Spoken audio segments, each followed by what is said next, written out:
Big, powerful, awe-inspiring, majestic. Full of hot air and a bit smelly too. All aboard for the strongest show on earth.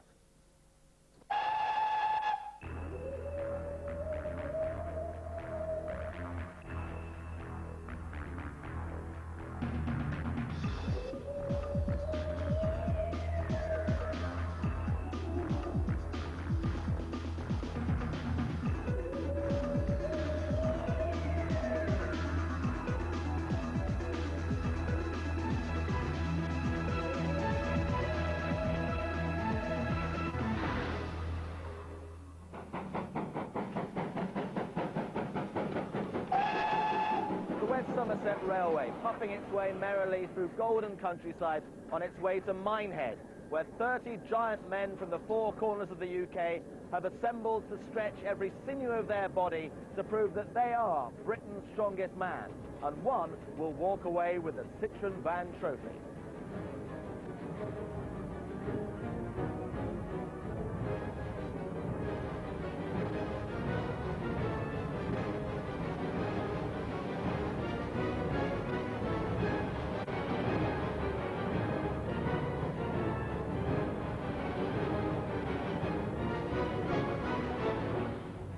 Over the past 2 years, Glen Ross has proved untouchable in his quest for the biggest domestic prize in his chosen sport. Now here in Minehead, he stands on the brink of an unprecedented hat-trick.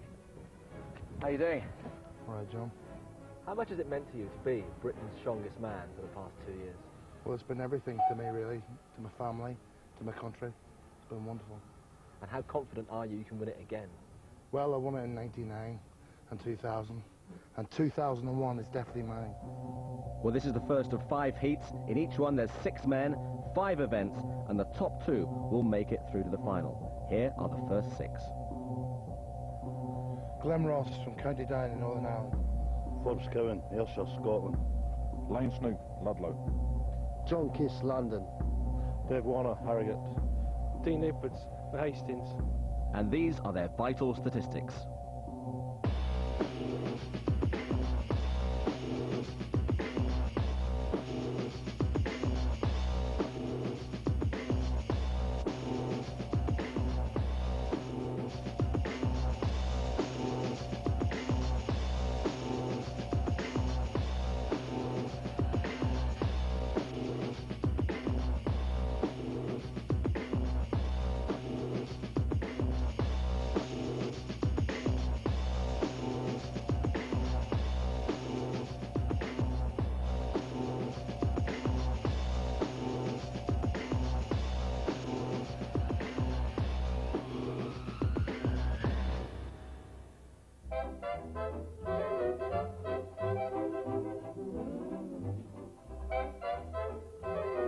Well, Minehead's just a train journey away for all of us, but if you fancy coming to Africa and the Victoria Falls for the final of World's Strongest Man, then stick around. There's a competition coming up at the end of each heat.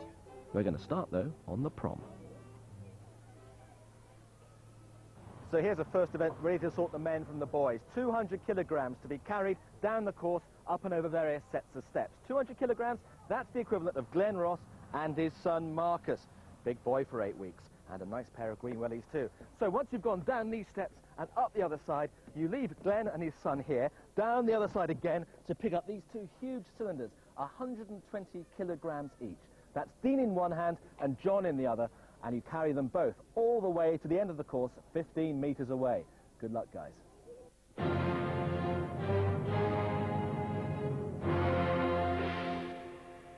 Your commentator is Paul Dickinson.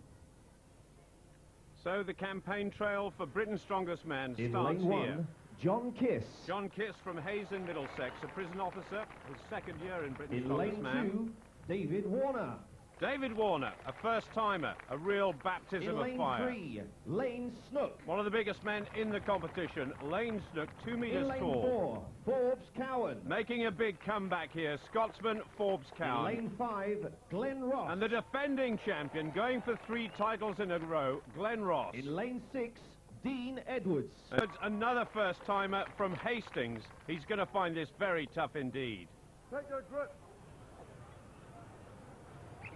Well, certainly Glenn Ross, well, we always say he's not very mobile, but he's proved us wrong in the past. But it's Lane Snook in the lead at the moment. Forbes Cowan not going too badly. And on the far side as well is Johnny Kiss. But Lane Snook absolutely flying. 18.5 stones at each hand now. Cowan going well just behind him. But Lane Snook, the tallest man in the competition, he's won that by an absolute mile. David Warner's having a good one in his first ever Britain's Strongest Man competition. He'll finish second. Ross gaining on Cowan. Cowan just finishes ahead of the defending champion. What a start. But it wasn't a good point score for the defending champion, Glenn Ross. He'll have to do better than that.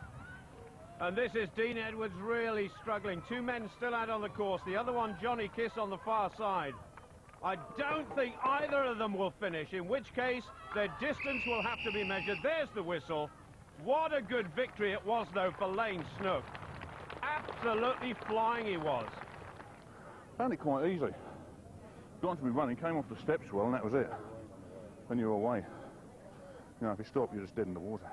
That was good, yeah, felt good. Yep. Silly drop on the Steps. yeah, and when I picked up the cylinders, I took 5 or 6 steps and dropped it, but took a poor grip. But no problem, really. Felt all right. Well, the boat felt all right, and then it came to the bottles, and it felt as if they bolted it to the flare. I think it went okay. I mean, it's the first thing I've done in 5 years, so it went okay. Can't complain. Well, in anybody's language, that was a good start for Lane Snook. A clear 10 seconds clear of the rest, much to the delight of his support team.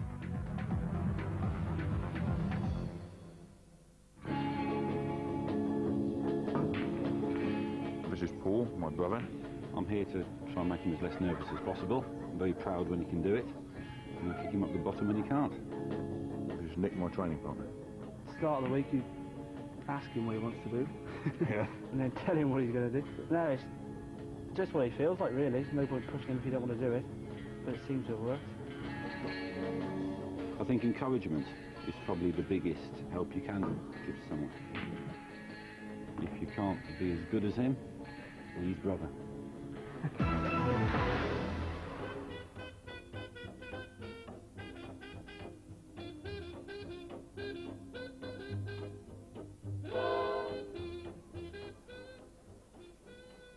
Well, those of you familiar with World's Strongest Man will know this event only too well. It's the boulder holder.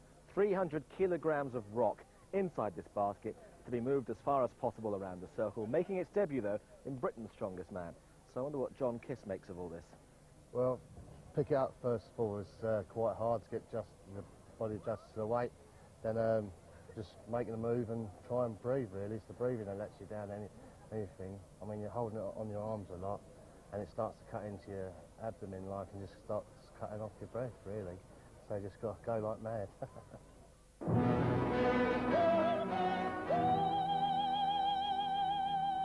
John Kiss. Johnny Kiss, 120 kilograms, perhaps a little bit on the light side to be a serious contender for Britain's Strongest Man, but he is a former British champion powerlifter. His hero, well, Gary Taylor, a former World's Strongest Man. Always a little bit unsteady, and this one of the toughest events in Britain's Strongest Man. That bar is getting lower already, my goodness, 7.8 metres only. Not a good start, and he's staggering all over the place. Jamie Reeves comes rushing in, and so does the doctor. What a dramatic start. Well, it really was hard work, this. Dean Edwards couldn't shift it at all, and Forbes Cowan managed just a rather measly 3 metres. How would the big man get on next? The biggest man in Britain's Strongest Man. He weighs 180 kilograms. He's going for 3 titles in a row. Glenn Ross, only 4th in the first event. Ready? So this is crucial. What? He's a massive man. Now, Johnny Kiss still holds the lead, 7.8 metres. Oh, he's going to go past that. Going well, Glenn Ross, getting urged on by the crowd. The bar is getting a little lower. 660 pounds, he's gone. But that is long, 16 pointers, almost halfway round the circle. That is much, much better. I still think I've got a chance, because it is quite heavy, the initial lift. So we've got the tall boys in the group, so we'll see. I'll know in a wee minute when I'm going to cry or cheer, you know. The gritty Yorkshireman, David Warner. Again, not on the big side, but very, very strong. He spent years developing that physique. Dougie Edmonds tells him to go. A big target set by Glen Ross. He's staggering just a little bit, but this is not a bad effort. He's down 7.6, just short of Johnny Kisses. And so, for the time being, he moves into third place. Well, everybody's struggling with this a bit. Why? It's just very, very heavy. Very difficult movement to actually get the weight up and get your body underneath the weight, and then to keep it moving sufficiently smoothly to get where you want to be. I wanted to be about there, but never mind. So what was it that gave out? Perhaps I was standing a little too straight. I felt my arms coming down, and you can't hold 300 plus kilos with your biceps. I wish I could. Lane Snook, almost perfectly built for this event, providing he can get it off the ground and hold it high on his chest. Over 6 feet 6, over 20 stones. Ready? Did brilliantly in the first event. Now can he? Oh my goodness, what a start. That is bad for Lane Snook. He's underway almost at the second attempt. His second year of Britain's Strongest Man. It's getting low and it's gone. But it is second place, way, way behind Glen Ross, 8.4 metres, so it's good points again for Lane Snook. A cracking start to his competition. There's Glen Ross, the winner, and boy, oh boy, he won it by miles. Well done to the defending champion, showing a bit of athleticism as well. Glen Ross, the winner. So normal service resuming for Ross. Lane Snook, though, another good showing from him. And David Warner is clearly scoring consistently, and he could well be challenging for a place in the final. For Glen Ross, though, an alternative career as a ballet dancer clearly beckons. Before that, there's some more heavy work to be done.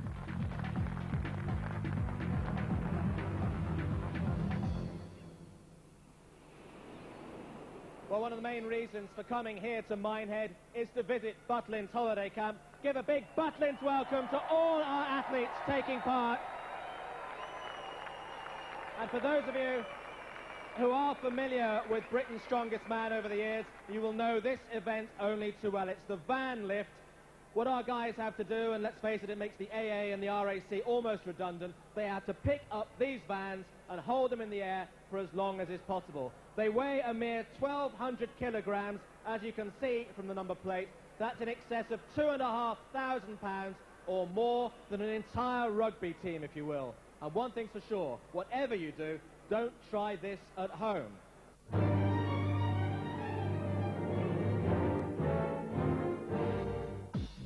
Well, the athletes went two at a time. John Kiss called it quits after 72 seconds when Dean Edwards was still going strong. Well, Johnny Kiss on the far side finished some time ago. This is Dean Edwards, and this is a phenomenal performance, heading towards 2 minutes. And only Glen Ross has ever lifted one of these vans for over 2 minutes before in the history of Britain's Strongest Man. This is incredible. Look at Johnny Kiss as well. Disgruntled at 72 seconds, it's down. 132 seconds. Brilliant. And how much pain were you in at the end? It seems to get more pain to start with. It just comes and comes, and then you just put up with it after. Forget about the pain. Just when it first starts, that's when you feel it, and then after you keep going on and just forget about it. This is phenomenal. The clock ticking away to 2 minutes, and there's two men in it at the moment. David Warner here. Boy, oh boy, does he look relaxed.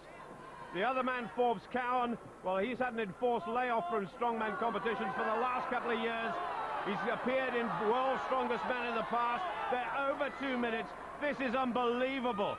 Now, Glen Ross had better watch out. He's gone. David Warner is over and out, but it's still an incredible time, 141 seconds. Forbes Cowan is still going. One of the tallest men in Britain's Strongest Man competitions. I would have thought he'd have found this one difficult. but he's made it look easy. He's still going. Oh, that's brilliant. 141 seconds, a big, big lead over Dean Edwards. And what a performance as well by David Warner. Forbes Cowan almost wrote off the van when he fell over. The doctor looking after him, Jamie Reeves, is there too. Forbes Cowan, though, in the lead. When you collapsed at the end, you actually made a big dent in the van, you know. Made a big dent in my head. I mean, your arms feel like somebody else's. Your hands, well, they're just like dead.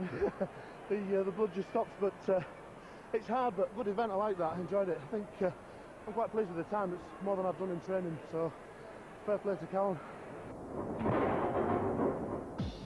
Lane Snook in the last pair managed 76 seconds. Glenn Ross ate that up and spat it out.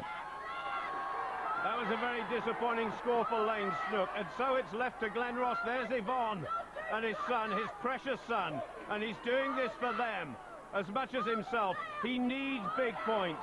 I'll tell you what, I bet he never dreamt this event was going to be so hard. Not the weight, in terms of the standard of the rest of the competitors.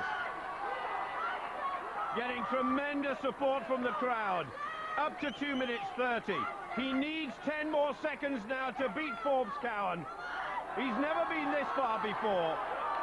He holds the world record for this event, and he's got to break it if he's going to win. He's done it. Oh, yes, he says. Is he going to go for 3 minutes? Looking comfortably, knows he's won it now, and surely Glenn Ross now safely through to the final after that. Unbelievable. Lane Snook will be very disappointed. Glenn Ross, though, he's the daddy once again. Love and kisses from everybody. Superb. I could feel my whole knee was shaking, the child and everything. But oh, that is Glen's event. He loves that, so he does. And he is the daddy, and definitely he is. I'm so proud of him. He's brilliant. That grip was unbelievable. I didn't estimate any of them. But Forbesy didn't think it was going to lift the car. Lane Snook didn't hit the car. And Forbesy to hold it that length of time. But absolutely gutsy. The whole group was unbelievable. But that's why Glenn Ross is the defending champion. 13 seconds clear of the rest, and he could have done a whole lot more. And when you look at the leaderboard, you realise just how tight it's going to be for the 2 places in the final. 2 events to go. Time for a break in the summer sun. I get very nervous for him. I can't photograph him or video him or anything because I'm just too excited. So I'm a screamer at the side. Keep going, Dan! Keep going! It looks like a one-man sport. It's not. It's a team sport. And without somebody at your side to put up with you for a start, cook, and make sure there's food in the fridge and look after you, I don't really think I could do it on my own. I can't do anything without me. No, we're pretty much joined at the hip. Where I go, Ruth goes, and where she goes, I go. And you know, it's like I say, it's a team effort.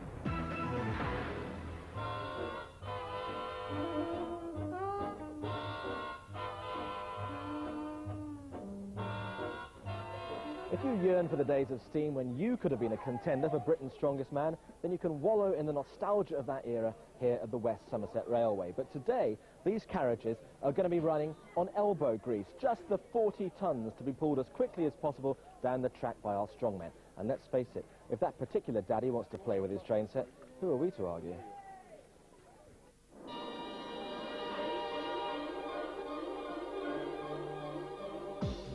60 seconds available to each competitor. Dean Edwards managed 15.89 metres, and just ahead of him, John Kiss, 17.14. Big Forbes Cowan from Scotland. He actually lives in a house called McGlashan Cottage. The famous McGlashan stones, of course, we now call them the Atlas stones, and that is our final event. Meanwhile, Cowan, he's got a big target to go for if he wants to make it through to the final, because believe me, Glenn Ross and Lane Snook are very, very good at this event. Cowan, he's got a great background in Highland Games in powerlifting and in all sorts of strength activities. He's really going for it. That train moving very smoothly. The legs, the back, and the arms and the hands must be absolutely burning now. He's got to try and make it in under about 50 seconds.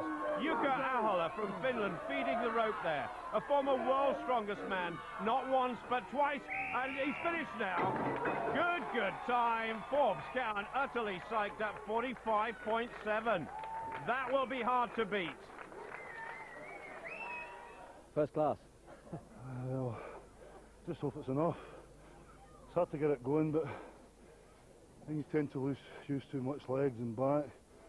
You got a lot of slack in the rope. It's a great time moving in it faster. I hope it's enough. Well, it was enough to beat David Warner, who managed 47 seconds dead. What about the two leaders to come, though? Sit down now, please.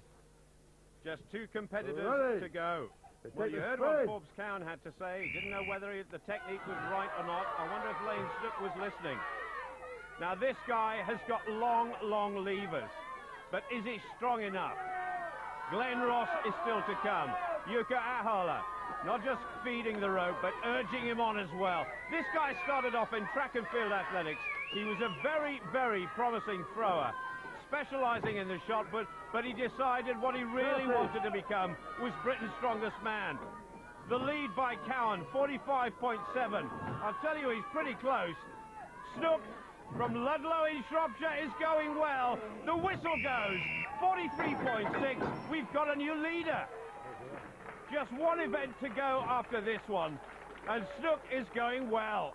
Now, without getting too technical about this, it seemed to me that everybody else has been doing one pull, two pull, and pull. You were doing 4 or 5 hand movements. Was that a... Trying to get the slack out of the rope. So I could get at it. I was pulling it harder with legs. But it's just blind panic, to be honest. Well, I don't think there's going to be any blind panic about Glenn Ross's performance here. He's in the overall lead by 2 points ahead of his nearest rival, but actually this is not a good start for Glenn. He needs to use his body weight. And boy, oh boy, is there plenty of that, but that train is not a way to a good start. He hasn't got the speed of Lane Snook or Forbes Cowan. Just relying really on immense strength and bulk as well. This is not good for Glenn Ross. At the end of the last event, I said surely now he's through to the final, but he's slipping all over the place. He's really struggling. He's not going to beat Cowan. He's not going to beat Warner, and he's not going to beat Lane Snook. Just one event to go. What a climax this is going to be. He really is struggling here. I'm not even sure he's going to finish the course in the time limit. Jamie Reeves having a very good look. There it is. The whistle has gone. I can't believe it. Glenn Ross's poorest performance by far here. And that is going to make him struggle. Well, suddenly the group assumes a very different complexion, with Glenn Ross surprisingly failing to finish in the top 3. Glenn and Lane might appear to have clear water between them and the rest, but you never know.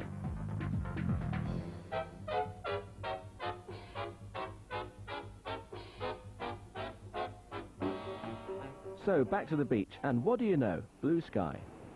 Well, this heat may appear done and dusted, but as students of strongman will know, there's many a slip between these Atlas stones and that wall, and David and Forbes could yet play a major part in determining who gets to the final. David, how are you going to approach this? As quickly as I can. I need to get them all up very quickly. I need to beat this man to at least pull my place back up to 3rd on my own and not joint 3rd, and hopefully do a bit of damage when the big boys get down here. The Forbes?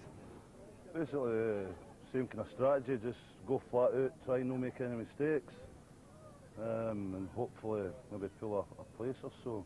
The only thing I'm a bit worried about, if the 2's get down for the last stone there, I might think he's the last stone and maybe go for the wrong one, but we'll just need to wait and see.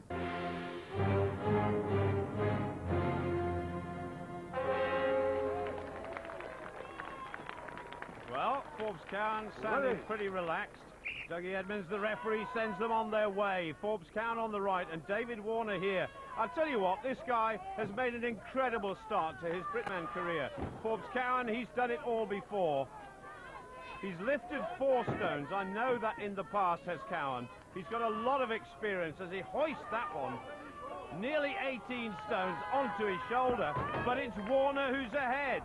These guys in equal 3rd place with just this event to go. They have got a chance. The 4th stone, 135 kilos, over 20 stones. Warner looking brilliant, but can he do number 5? Only Glenn Ross, amongst pretty strong men, has ever done it before. A monster of a weight, 165 kilos. It's close. Oh, it's gone. Cowan is finished, that is for sure. I don't think Warner's going to have another go, surely. Cowan has only managed 2. Warner trying desperately to get that big one up. This would be phenomenal. No, it's gone. But that was an amazing performance by David Warner. Forbes Cowan only 2 stones. He'll be very disappointed with that. Well, you're sort of in there pitching, aren't you? I hope so. I think I was quite quick with the 4. I thought the 5th one was going to go, but I overshot it a little bit. It's very heavy, a big jump, but I'm happy with that. Lane Snook, the overall leader, he turned around that 2-point deficit in the last event, the train pull. Glenn Ross looking a bit quiet and a bit pensive. Ready? It's all on this to see who goes through to the final. Lane Snook has got to do 4 to make sure. Glenn Ross, well, he has done 5 in the past. He hasn't got off to a cracking good start. Yvonne, as always, giving him a bit of stick, but he's away and running with number 2, and Snook's got it up already. Number 3, 125 kilos. Snook is looking superb. Now, Snook just needs 1 more. Glenn Ross nearly threw that on the top. If Snook gets this one, he's made it through to the final. He's done it. Good performance. Glenn Ross will want to finish off in style. Lane Snook, I don't think he's going to do this big one. He can't even get it off the ground, but Glenn Ross has. 165. He's done it. Oh, he hasn't. Just a little push, and it's on.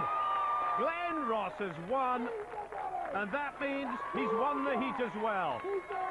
Who's the daddy now? Not a bad dancer too. And what about Lane Snook? Brilliant.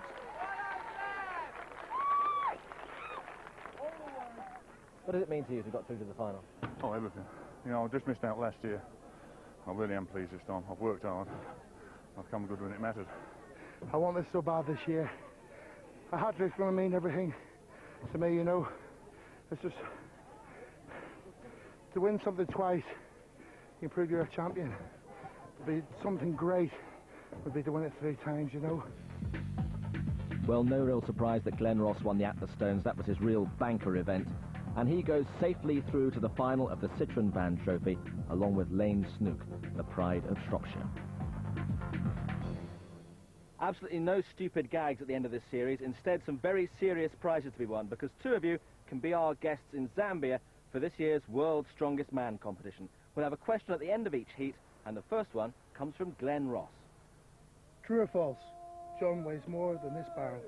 Call 09015-MUSCLE, 0915687-253, and answer A, true, if you think I do weigh more than that empty barrel, or B, false, if you think I don't. There'll be a winner each day who'll get the chance to come with us for a trip of a lifetime to Zambia to see Victoria Falls and the final of World's Strongest Man. 09015-687-253, and the lines close at midnight tonight. So, good luck with the quiz. Hope to see you in Zambia, and good luck to you in your bid to become Britain's strongest man for the 3rd year running. Thanks, John. Oh! More throwing their weight around same time tomorrow night here on BBC One. Next tonight, police sniffing round Albert Square.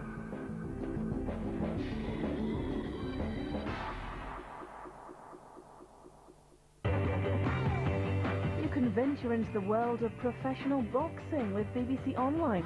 Right now, who's the daddy tonight? Somerset. Peace and tranquility amid the rolling hills of Exmoor. Except it's about to become the Wild West.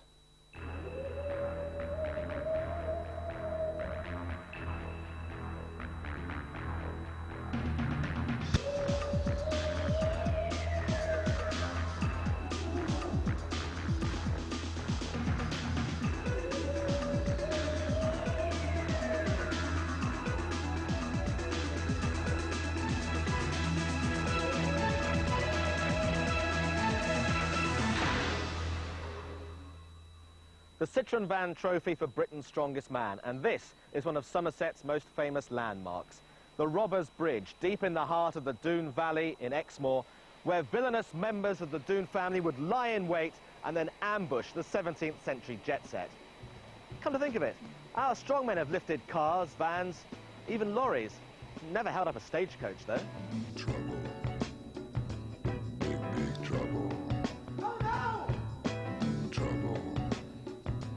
Big, big trouble. Oh, no! I'm in trouble. Big, big trouble. I'm in trouble. Big, big trouble.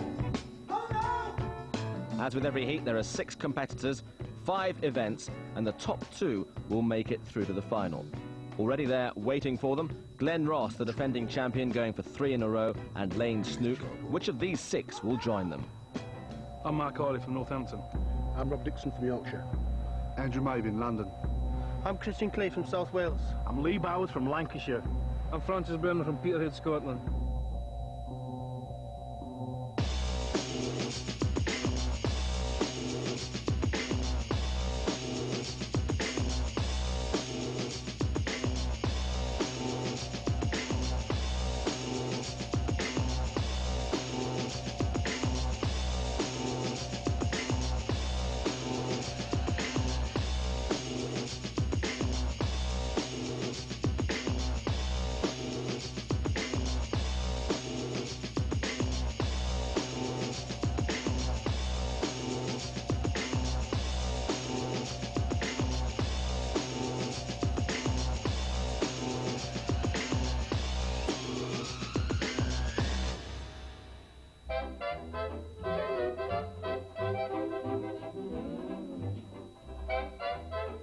Now don't forget, at the end of the show, your chance to come to Victoria Falls with us for the final of this year's World's Strongest Man competition. Meanwhile though, down on the prom, a 200 kilogram weight is the centerpiece of this first event. 200 kilograms, what's that? Well, it's 2.5 of me to be carried down the course between your legs, up and over these steps.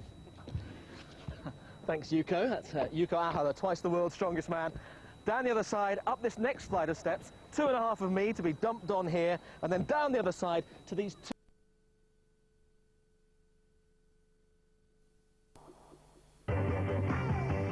You can venture into the world of professional boxing with BBC Online. Right now, who's the daddy tonight? Somerset. Peace and tranquility amid the rolling hills of Exmoor. Except it's about to become the Wild West.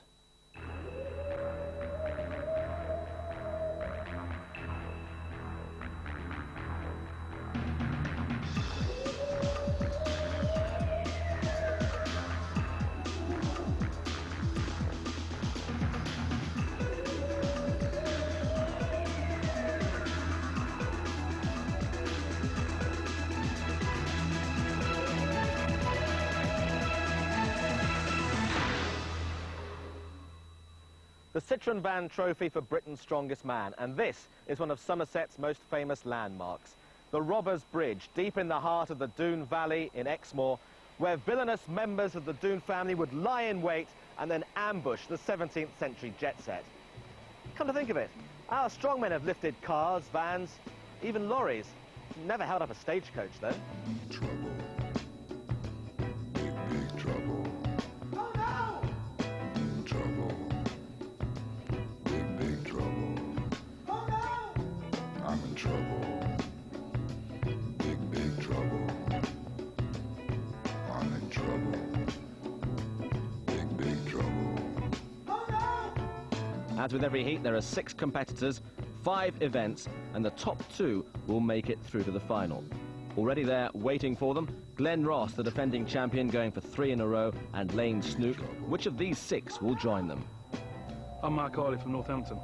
I'm Rob Dixon from Yorkshire. Andrew Mabin, London. I'm from South Wales. I'm Lee Bowers from Lancashire. I'm Francis Brenner from Peterhead, Scotland.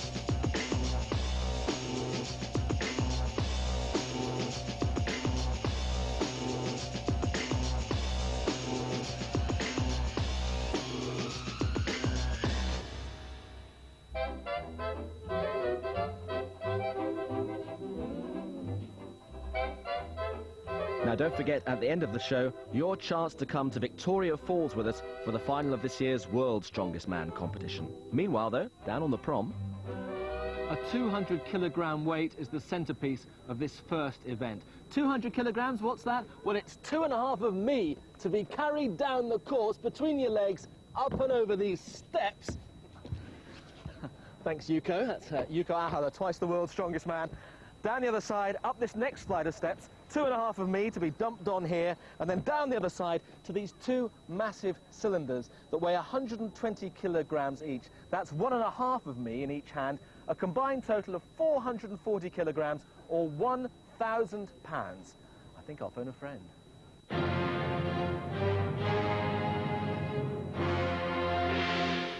Trackside is Paul Dickinson.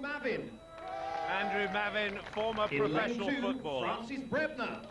A debutant from Peterhead in Scotland. Mark Iliff. Mark Iliff from Wellingborough. Works in Formula One racing. Rob Dixon. Rob Dixon, the smallest man here at 5'9". Christian Clay. Christian Clay from Pontypridd, the tallest in this heat. Lee Bowers. Lee Bowers making a comeback after a year away. Take your grip. Well, this is a fascinating confrontation. Rob Dixon getting away well right in the centre. And so is Mark Iliff getting away. The man from Wellingborough is absolutely flying. Rob Dixon, he weighs about 19 stones, packed onto that small frame. Lee Bowers on the near side, struggling a bit. Now the big one. Can Dixon hold it? He's being chased by Mark Iliff. It's neck and neck as they go towards the finish. Mark Iliff is confident of winning, and he does. He crashes over the line, beats Rob Dixon. Lee Bowers coming in third. Great finish. There is Christian Clay. Clay finishes in fourth. Oh, they're all over the place. What a performance, though, by Mark Iliff. Still one man to finish. Andrew Mavin does it, but it took him a long, long time. He's even got to get it over the line. He's done it now. Sprint finish. Yeah, it was all right, yeah. I knew I took me time on the steps. Made a mistake there. I should be able to, if someone's in front, catch him on the farmer's walk. I did get a little bit cocky at the end, shouting to Bill Pittock. That's why I had a bit of a slip. I wish I'd done that, but still won it anyway, so. Beat you in the straight, didn't he? Yeah, to be honest with you, I knew I got him to the cylinders, but some lads were saying take your time on the grip, which I've got a pathetic grip really. So I took so much of my time, but on saying that, I'd rather get a second place and drop them and could end up with a 4. That was everything according to plan. I didn't panic. I ran my own race, and I ended up where I pretty much expected to be. My events will come later on, you know, the strength events, and then we'll see who's cheering. I'm very nervous in that. They made the steps higher this year. Very nervous. So how do you view fourth? It's good. I'm happy I got fourth. Well, everybody's happy, but none happier than Mark Iliff, winning that first event by 0.4 of a second, much to the delight of Team Iliff. Keep them up when you do. Yeah, you need some support here really, because if you came here on your own, you wouldn't be able to get away from the strongman environment. And after the event, to shut off is what you need really, just forget about it. It's just good to have your family here. You train there, and they're there at home when you're training and whatnot. And then it's good to have them here to see you, you know.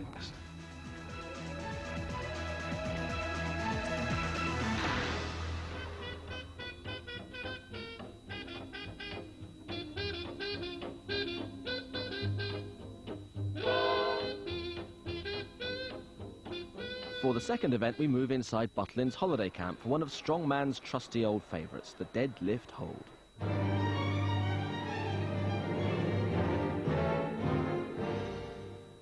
In the first pair, Francis Brebner put the van down after just 30 seconds and, like the rest of us, was then reduced to the role of spectator. Andrew Mavin is going so well here. He used to play professional football for Millwall. And in his own words, he said that was 6 stones ago when he was about 13 stones. He's about 19 and a half now. Going well, heading towards 1 minute 20. Francis Brebner, well, his challenge disappeared at 30 seconds. He'll be disappointed. All he could do now, the Scot, is stand and watch Andrew Mavin. In the last heat, the standard was remarkable. A couple of years ago, Glenn Ross set the standard over 2 minutes. In the first heat, we had 4 men over 2 minutes, and Ross won it closer to 3.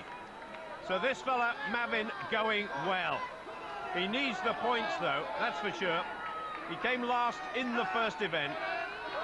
So big points are what is required, and he is going to get 2 minutes, surely. He's hanging on by his fingernails here. And the crowd loving every minute of it. Remember, that van weighs over a ton. He's down 126 seconds. I just wonder if anybody can beat that. It was easier than last year, the actual feel of it. I was a bit disappointed I couldn't have gone longer, really. What makes it easier? Probably I'm 2 stone heavier, I don't know. But, it wasn't as painful as last year. So I was a bit disappointed to go when I did, really. Well, it was pretty painful and not very easy for Christian Clay, who put the van down after 34 seconds. And Lee Bowers fell short too. He couldn't quite make the minute mark. He called it quits at 57. And so the last 2 competitors out for this deadlift hold. Rob, you on ready? the far side in the green, Mark, Rob Dixon. ready? Mark Iliff nearest the camera.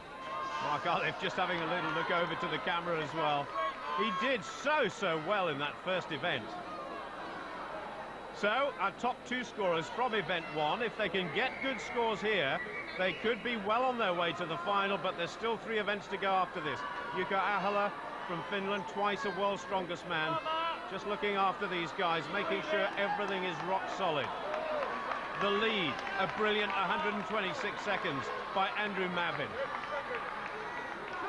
Iliff just trying to stay steady. Dixon is steady as a rock.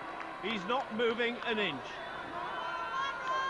There's a long way to go. Closing in on 1 minute. Oh, he's gone. Mark Iliff down at 45 seconds. He's still got the energy, though, to shout on Rob Dixon. In second place at the moment is Lee Bowers on 57 seconds, so he's gone past that, but can he take the lead? If he can't, great points for Andrew Mavin. He's gone down, but Rob Dixon will get second. He performed so well last year in World's Strongest Man. Big points here. Even at this stage, how much is this a sort of kind of tactical exercise for you? Well, that was a banker really for me. The first and second, I thought I'd get that, which I got second. But I've got a couple of shady ones, and hopefully a good one to come. So I just want anything just to get through. First, second, I'm not really bothered. The things to get through, John, at the end of the day, don't mind. Well, Andrew Mavin out on his own there, 126 seconds, but a tactical Rob Dixon taking 5 points in second. And what it means is this group really is wide open. 7, 8, 9, 10, 4 men vying for those 2 places in the final.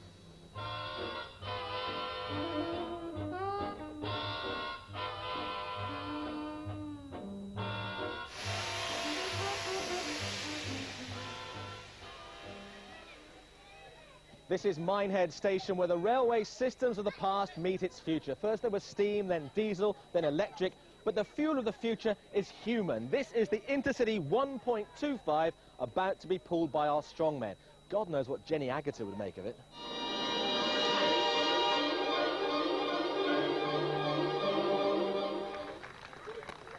Well, it all looks a very romantic setting, but I tell you what, it's all blood, sweat and tears from now on. Christian Clay gets us underway with this train pull.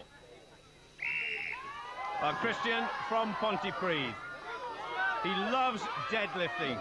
He said he'd like to break the world record in the weightlifting exercise, deadlifting. This is not unlike deadlifting. You've got to use your back and your arms and your legs at the same time. And actually going pretty well. 40 tons in weight, and actually that train is accelerating. This is a very good effort indeed. His hero in strongman competition, Magnus Ver Magnusson, the great Icelandic strongman, many times world's strongest man. If he can draw some inspiration from that, He could do well here. He needs the points. He's lying in 4th place overall at the moment. After the first 2, he's struggling now. He's running out of puff. Finished now. 49.8 and flat on his back. Good effort though. He's in the lead. I would have gone quicker, but as I said, I hurt my hand in the last event. But I have to wait and see how good that is. Not bad though. Yeah, it's all right. Make him struggle to beat that anyway. Well, Andrew Mavin certainly struggled. He just failed to complete the course, just falling short of the 20-metre mark. Lee Bowers did complete the course, but it took him 57 seconds, and he was just edged out for 2nd place at this stage by Francis Bredner, who clocked 55. Christian Clay still leading then, with 2 more to go.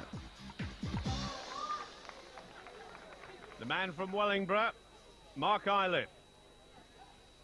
He's an engineer for McLaren Formula One. I suspect he's used to greater speeds than he's going to exert on this engine now. But he really is a gritty competitor. He won event 1. He's lying in 2nd place overall at the moment, behind Rob Dixon. So he's got off to a brilliant start. And this only his 2nd Britain's Strongest Man competition. And I think he's got better than last year. Perhaps as a result of training with Bill Pittock, guy from Northampton who's in a later heat and who's competed in World's Strongest Man competition in the past. And Mark Iliff is going well. He's not just strong, he's fit, he's able to keep the pressure on all the time. 49.8 seconds to beat by Christian Clay. It's going to be very, very close. Slowing just a little bit. Oh, he might have just done it. The whistle went a bit late. It's 49.3, 1 competitor to go, and Mark Iliff is in the lead.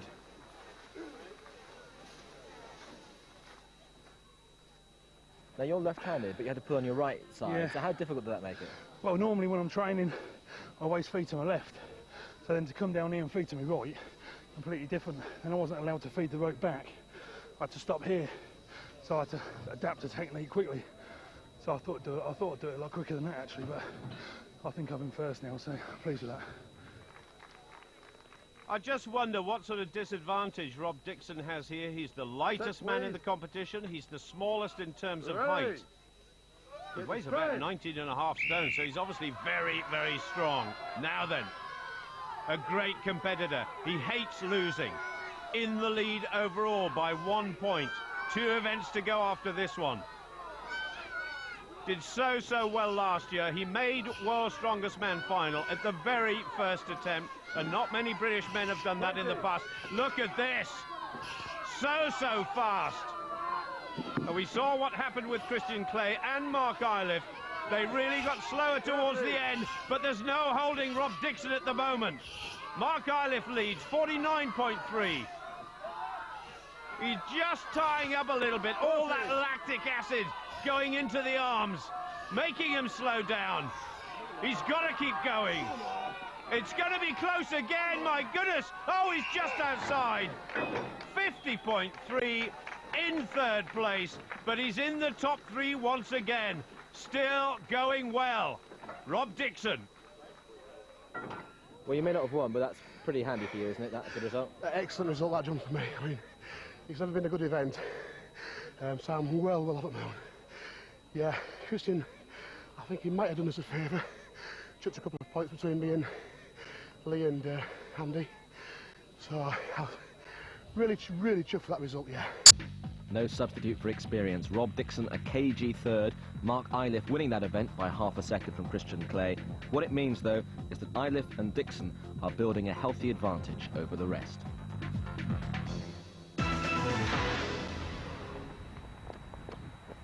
Our friends are amazed by his dedication and how strong-minded he is. That gets him through 12 months of training, and they all stand by him, and they're all gunning for him at home, so it's good. Well, it's quite hard really, because I have to cut a bit of socialising out at the end of it, obviously, especially like 2 months before the show. But they all understand, I mean, you know, I didn't stop Tracy going out, you know what I mean? So I'm not one of them, just because I don't go out, Tracy can't go out. Well, I like to party as good as she does. You know what I mean? Takes some keeping up with sometimes, I tell you. I try. We've asked him what he'd like to be when he gets older, and last week it was he wanted to be a doctor, and I think he's moved on to being a soldier now. So.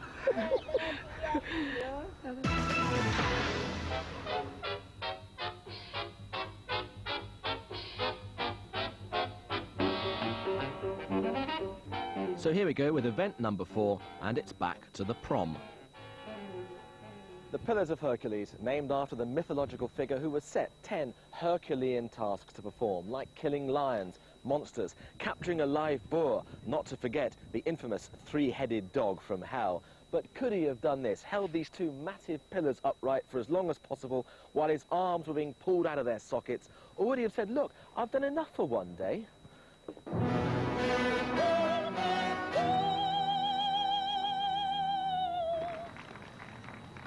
Andrew Mavin latches on to one pillar, 160 kilos, and then another. My goodness. And this event, of course, all about grit and determination, and grip as well. Look up, please. Are you ready? Those hands well chalked. Not an ounce of sweat on the hands. That would be fatal. So, the clock ticking away. He's a good all-round sportsman, Andrew Mavin. Rode the English Channel last year with a bunch of guys to raise a lot of money for charity. Now, I'm not sure in the history of Britain's Strongest Man, or even World's Strongest Man actually, that anybody has completed this exercise for more than a minute. So anything over 30 seconds, I reckon, is pretty good.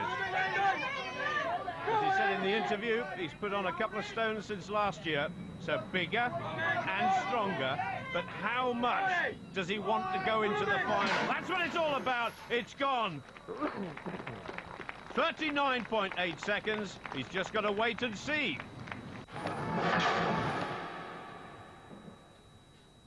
Christian Clay, I tell you what, he's coming on strong now in the second half of this competition. Are you ready? He's done pretty well in the last couple of events. In equal 3rd place at the moment with Lee Bowers on 10 points. He's got a real chance if he produces something special in the last 2. He's got good hands. He loves the deadlift exercise, and that relies heavily on grip. I think he might feel confident about this one. His grandfather is his mentor and coach. They train for hours and hours at home with weights in the garage and down at the local weightlifting club. And it's all come down to this now. It's beginning to hurt. The lead, 39.8. He's going to be close. Oh, he's gone early. About a second behind, 38.5 in second place. Well, it was too much for Francis Brebner to challenge either of them. He clocked 30.7 seconds. And for Lee Bowers, it really was all too much, 19.9.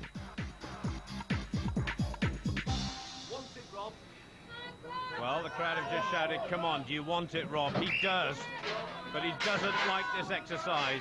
He's made it quite plain. His grip is not his best asset. He doesn't look happy. He's shaking just a little bit. He must keep his head up, and he's struggling already. We're only approaching 15 seconds, and it's gone.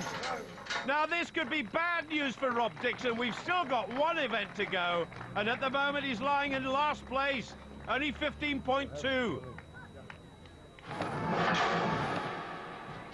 Last competitor, Mark Iliff, the overall leader. Look at the definition in his shoulders and his arms. Now, if he won this event, if he went past the score of 39.8 of Andrew Mavin, this guy is guaranteed a place in the final. Such a gritty competitor. Those arms are being almost pulled out of their sockets, but he looks comfortable. He's about halfway there, just over. Utterly determined. He's shaking just a little bit. There's Mark Jr. with wife June. Keep going, they're saying. He's getting close. He's getting close. I think he knows he's won it. That is a look of confidence. He knew the time. 41.2. Big points. It wasn't easy, no. It was a lot of pain on the hands, but all I had to do was, because I went on last, was beat 40 seconds to win the event. And as soon as I got 40 seconds, let go, because there's no need to carry on anymore. We've got time to go for, haven't we? So, and you're almost there, aren't you? Yeah, I've had 3 wins, so I should be just about there now. I can just play about with the stones, I think, really, because I should be on, I think, 21 points now. So, yeah, I should be there, which is good, really. It's cruising, isn't it? Mark Iliff commanding and authoritative and winning that with some ease. But Rob Dixon coming in last, and that really has thrown the group wide open. Iliff there, but who's going to join him in the final? Will it be Bowers, Mavin, or maybe Christian Clay? I wanted to be in contention for the top 2 spots, but I didn't think I'd be there. But this seems to have blown it wide open now. I think it's down to the stones now. Whoever lifts the most stones goes through. Well, Lee Bowers and Andrew Mavin are by no means out of things, but primarily the battle for that second qualifying spot in the final is between these 2 men, Rob Dixon and Christian Clay. And Rob, you kind of expected...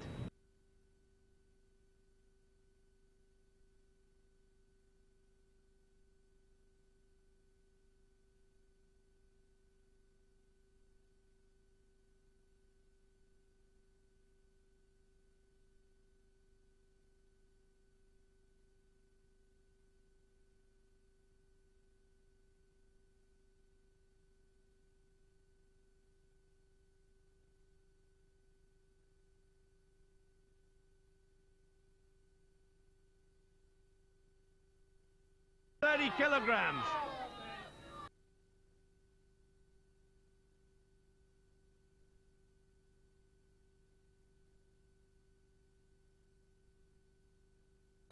He's going to get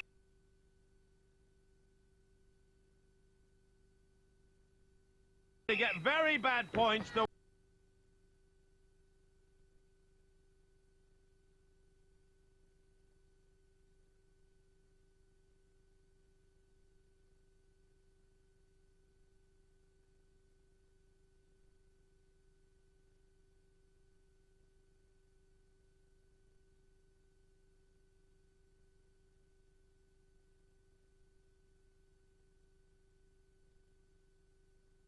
Sticking it up with his head, and look at the way.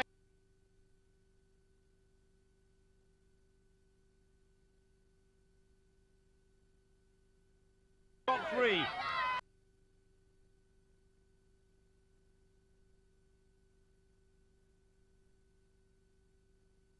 He doesn't even have to do number 5. He might try it just to put the cream on top of the jam. Christian Clay, he's not going to make it. I can tell you, Rob Dixon will. He's never done number 5. It doesn't matter on this occasion. It might in the final, because that is where Rob Dixon is going.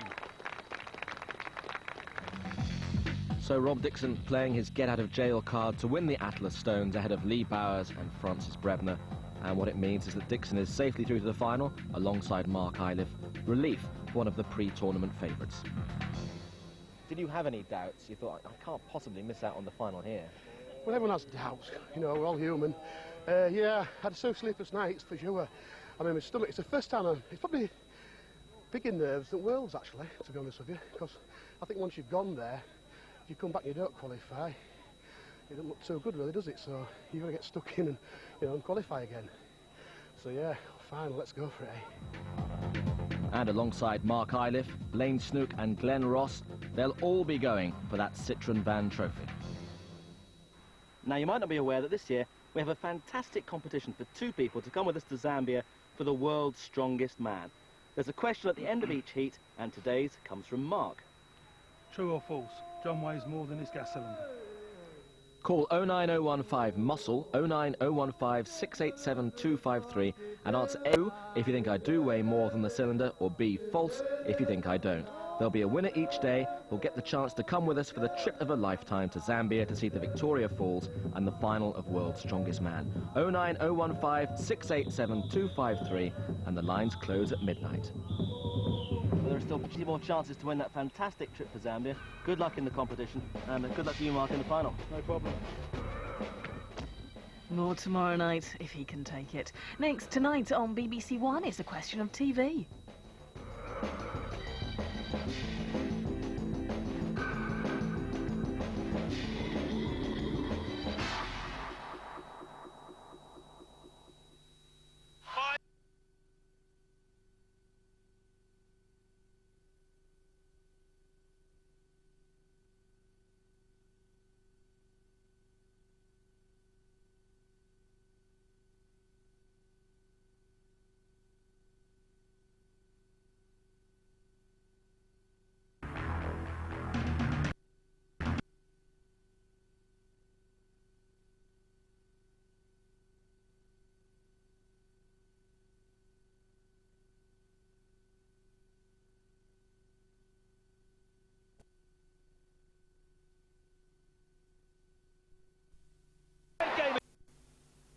A sticky BBC One.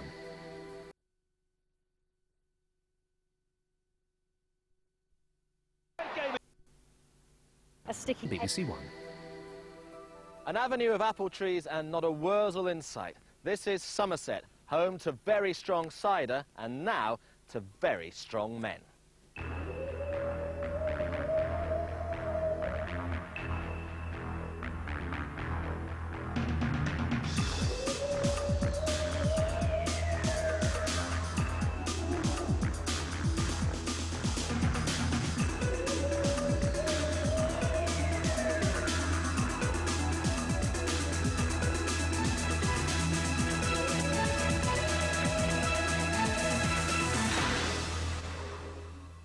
The Citroën Van Trophy for Britain's strongest man. And this is Tor Cider Farm, home to one of Somerset's oldest presses, which in days gone by would make 600 gallons of cider from 40 tons of apples each and every week. Our guys are going to be shifting that amount in the next 30 minutes. And one extra rule today, if the scores are level, it goes to a decider.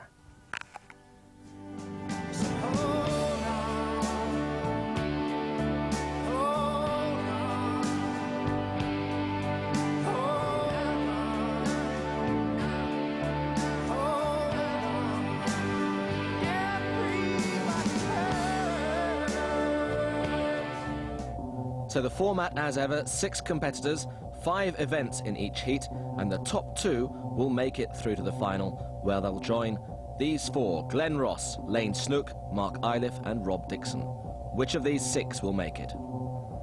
Bill Pittock, Northampton. Paul Banks, Slough. Oliver Parsons, Scotland. Simon Flint, Derbyshire. Martin Campbell, Bushmills. Stumpy from Barnsley.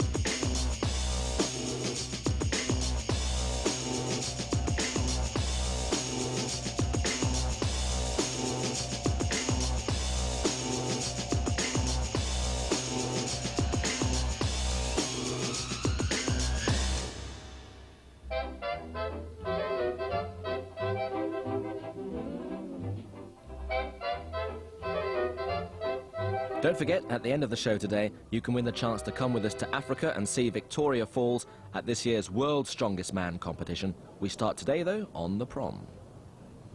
200 kilograms, what does that mean to you? Well, if you've got 8 children under 10, A, good luck, and B, it's their combined weights. And what you've got to do is take your 8 children up this flight of stairs, down the other side, all the way along here to another flight of stairs, deposit your 8 children here, down the other side, and pick up these 2 massive cylinders that weigh a combined total of 240 kilograms. That's 10 children, 5 in each hand, and take them down the end. It's child's play.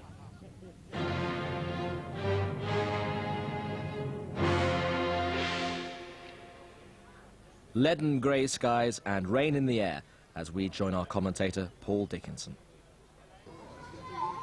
Very windy on the course this morning. This is Alex Patterson, works on the oil rigs out of Aberdeen.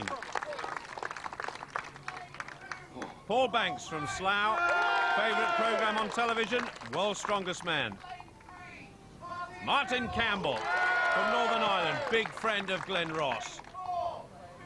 Bill Pittock threatened retirement last year, but he's back. Andrew Rains, known as Stumpy, made the final last year. A first-timer, Simon Flint from Derbyshire. Well, it's difficult to call this one, I must admit. But Bill Pittock, with his experience, should start as favourite. Gets away well. From Northampton, oh, Bill Pittock almost fell backwards there. 200 kilograms. Up 3 steps now, onto the top, then 120 kilos, 18.5 stones in each hand, and Pittock is way in the lead. Simon Flint making his debut in 2nd place at the moment, but Bill Pittock wins it by a street. Flint is coming away well. Andrew Range is making a bit of a challenge as well. And on the far side, Alex Patterson. Andrew Range finishes in third place. Simon Flint finished second, a good performance, then Paul Banks. Oh, and that is a problem for Martin Campbell. Bill Piddock, though, just watching and waiting. He won it by about 10 metres. So heavy for Martin Campbell. 240 kilos, and it's all too much for the man from Northern Ireland. Good victory by Piddock. That was a hugely impressive first race. Did you expect to win that? Yeah, I've been trying hard. If I don't qualify this year, I ain't going home.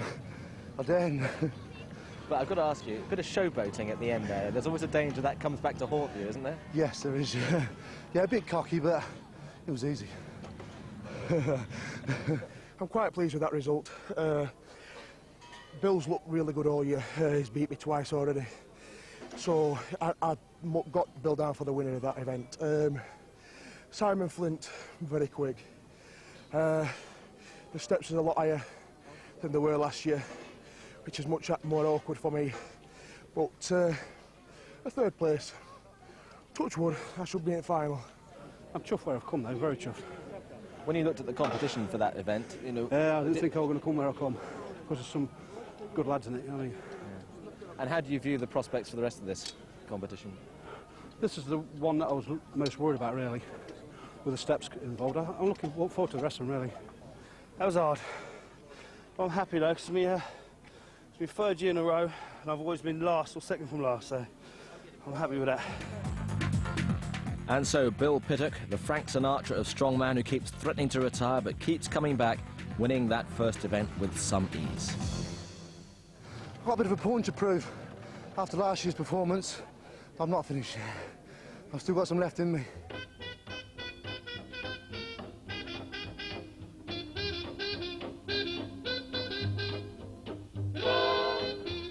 Well, wouldn't you know it, the sun comes out, so we leave the beach and head inland to Butlins holiday camp. In this next event, we're talking about a revolution, and it's new to Britain's Strongest Man, but if you've seen the World's Strongest Man competition, you'll know it only too well. It's the boulder holder, 300 kilograms of rock in this basket to be taken as far as possible around this circle.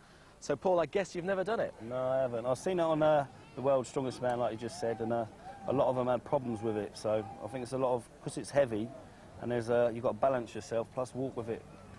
So I think it's going to be very hard. What is going to be the hardest single aspect? Well, lifting it's quite hard, but then you've got to steady yourself to get yourself going, so I think all of it is hard.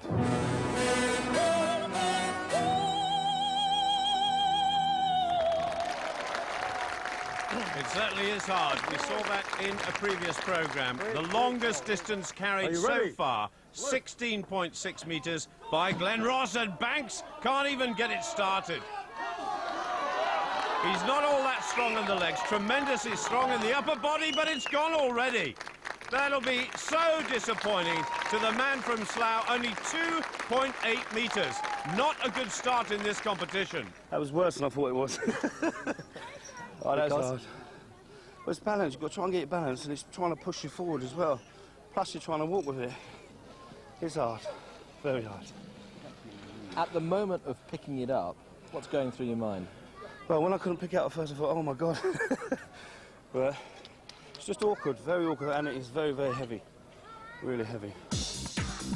Well, 2.8 metres suddenly wasn't too bad when Martin Campbell could only manage 1.6. Next up, Alex Patterson, just 2.3. And following him was Simon Flint, 2.75. Maybe 2.8 wasn't so bad after all. Andrew Rains. And nobody so far has managed to carry this over 3 metres. That is incredible. Ready. On the short side, but weighing 19.5 stones of solid muscle. He's a former bodybuilder. He's won Mr. Universe competitions in the past. A former powerlifter as well, and going well, almost certainly in the lead. This is good. Can he approach what Glen Ross did? 16.6 metres. And it's just short, but only by a few centimetres. That is a big lead for Andrew Rains. He's guaranteed big points here. Only Bill Pittock to go. You seem fairly at ease while doing it, then. If you can be. The worst thing about it is trying to breathe. But I still think Bill will beat that. But it's all about points. That should give it some decent points, so... Well, Andrew Rains is guaranteed at least second place and 5 points. Bill Pittock, he only has to go over 3 metres and he gets second place behind Andrew Rains. Dougie Edmonds says, away you go. And Bill Pittock doesn't waste any time at all. He's already in second place and now chasing Andrew Rains. 16.4 the target. He's a bit wobbly. It's getting lower and lower. It's gone. And so is Bill Pittock. He's absolutely out. But that guarantees him second place. Andrew Rains wins it. And both he and Pittock, really, they're stretching away from the rest. Bill Pittock a little bit unsteady. In a few minutes' time, though, he's going to be smiling about that one. You're like a sprinter there, sort of diving for the line. I'm going to find it, I think. I had it in my sternum. Your solar plexus, it stops your breathing. Cuts the breathing off, that's what it is. Plus, it's really heavy. Were you watching the mark that you had to go for? Yeah, I've been trying with Stumpy, been doing it with Stumpy. And he's just been that bit ahead of me. So I see his mark and I try to beat his mark, but just couldn't quite get there. So, second's good still. You're in a pretty commanding position, though, aren't you? Yeah. I've got to qualify. Got to qualify again. Yeah, I feel good, yeah. Rock Form 1, getting better with age. As I get older, oh, cheese, and it's money. Probably wine, Bill. But anyway, he and Rains, the two training partners, well clear of the field there, and the rest barely able to move it at all. What it meant was that Pittock and Rains clear of Flint and Banks in the battle for the final.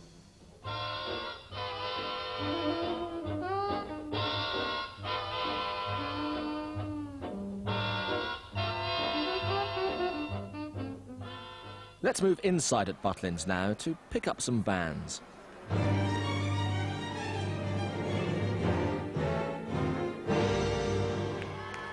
Holding a ton for the longest possible time. It doesn't sound very exciting for Alex Patterson in the yellow or Martin Campbell. Patterson a first-timer. Campbell was here last year, but his preparation wasn't as good as he'd hoped it would be. Last year I come here myself and it was a nightmare as Belinda was doing exams. This year Belinda alongside me, I feel a lot better, you know. I feel a bit more confident, you know, that she's there, knowing that she's out there wanting me to do really well. You just feel so much for them and you want them to do well, and your heart just starts pumping as soon as you see them out there. I want them to go to the top. I want them to do as best they can, so... Well, it's not just Campbell who needs good points here. Alex Patterson too. Martin, are you ready? They're both in last place on 3 points at the moment. Well, as we've seen in previous programmes, 2 minutes is the sort of time that is guaranteed to win big points. And if either of these two guys can get it. Jukka Ahola standing to the right there of Alex Patterson, former world's strongest man, and just behind Campbell, there he is on the left, Jamie Reeves from Sheffield, a former world's strongest man. There's Belinda, urging Martin on. Campbell, of course, former training partner and big friends with Glenn Ross. And Ross weighs about 7 or 8 stones heavier than Campbell, but Campbell's a fine competitor, as is Alex Patterson. Man who works on the oil rigs, comes from Aberdeen, but both of them are struggling a wee bit. Campbell, in particular, is wobbling all over the place. Coming up towards 50 seconds. Campbell, oh, he's gone. He's gone. Alex Patterson still rock steady, and Campbell just looks across. He's not going to be happy with that. Over a minute for Patterson, looking good. He hasn't got what you'd call a bodybuilder's physique, but there is tremendous strength in those muscles. He's got to have strong legs to stay steady. His lower back is taking a huge amount of pressure, and the shoulders almost being pulled out of their sockets. The grip too, although they have got these lifting straps, You can't see them there. He's almost just hanging on by his fingernails. 130. Patterson heading towards a minute and a half. 90 seconds. His best performance by far. Campbell, 53 seconds dead. Be a nervous time for him watching all the rest of the guys go. But Patterson heading towards 2 minutes. Marvellous stuff from the Scot. 50. It is just those straps now, hanging onto the car. Over a ton. Oh, the atmosphere here, absolutely electric. 2 minutes. He's done it. 2 minutes, that is brilliant. 121 seconds, drained of all energy, starved of oxygen, but he's put up a fantastic performance here. Over a minute longer than Campbell. Great performance. 2 minutes is a pretty good time. Do you think you can win it with that? I don't think so, no. Because Stumpy and Bill Pittock, very good athletes. I think I'll maybe be third. Well, Paul Banks certainly couldn't live with it. 25 seconds for him. But into second place went Simon Flint. He clocked 55 seconds dead.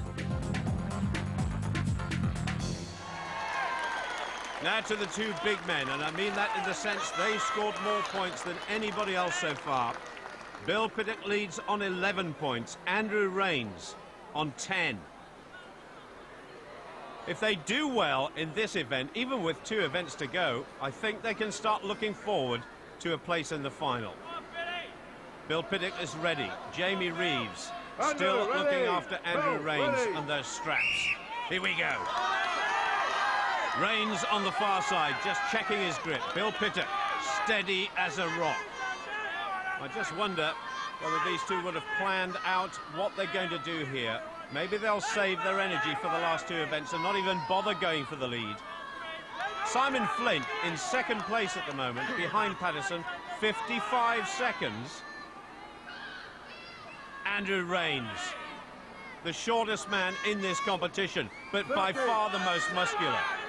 Bill Pittock, way, way above anybody else in terms of experience, heading towards 40 seconds now. And there are people in the crowd shouting the times out. They're well aware of what they're capable of doing here and what they need to do. Actually, Rains has got that left ankle heavily strapped.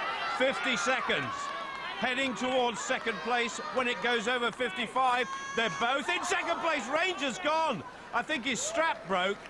Bill Pittock puts it down. He knows he's got second place, and that means he'll go into the last 2 events in the lead, at least a couple of points ahead of Andrew Rains. Where does the pain get you? The pain gets you for arms, legs, feet, ears, neck, everything. Everything in your body. And where's it at its worst? On me, it's the back of my arms. It feels like it's wrenching your arms off. So I say, it's just a pain threshold. If you've got a good pain threshold, Forbes, Cowan, Glenn Ross, Big Arts, they're the boys for this. Happy with that result, though? Yeah, very, yeah. I am, yeah. It's not a good event for me.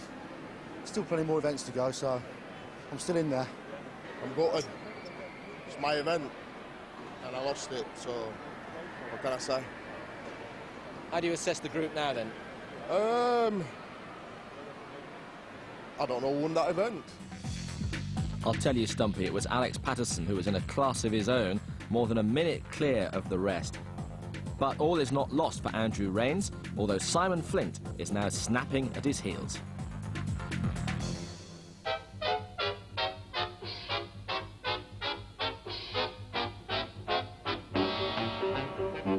Well, back to the prom now, where the strongman welders have been busy again. And I'll tell you something, just look at the colour of that sky. Well, this is a new event, and it's different too, because usually our athletes have to deal with fixed weights. A train is a train, a car is a car. But this anchor is going to get progressively heavier as it's pulled towards the top of this contraption. And by the end of things, it could weigh anything up to 350 kilograms or 800 pounds. So by the end of it, our guys are going to be well and truly shipwrecked.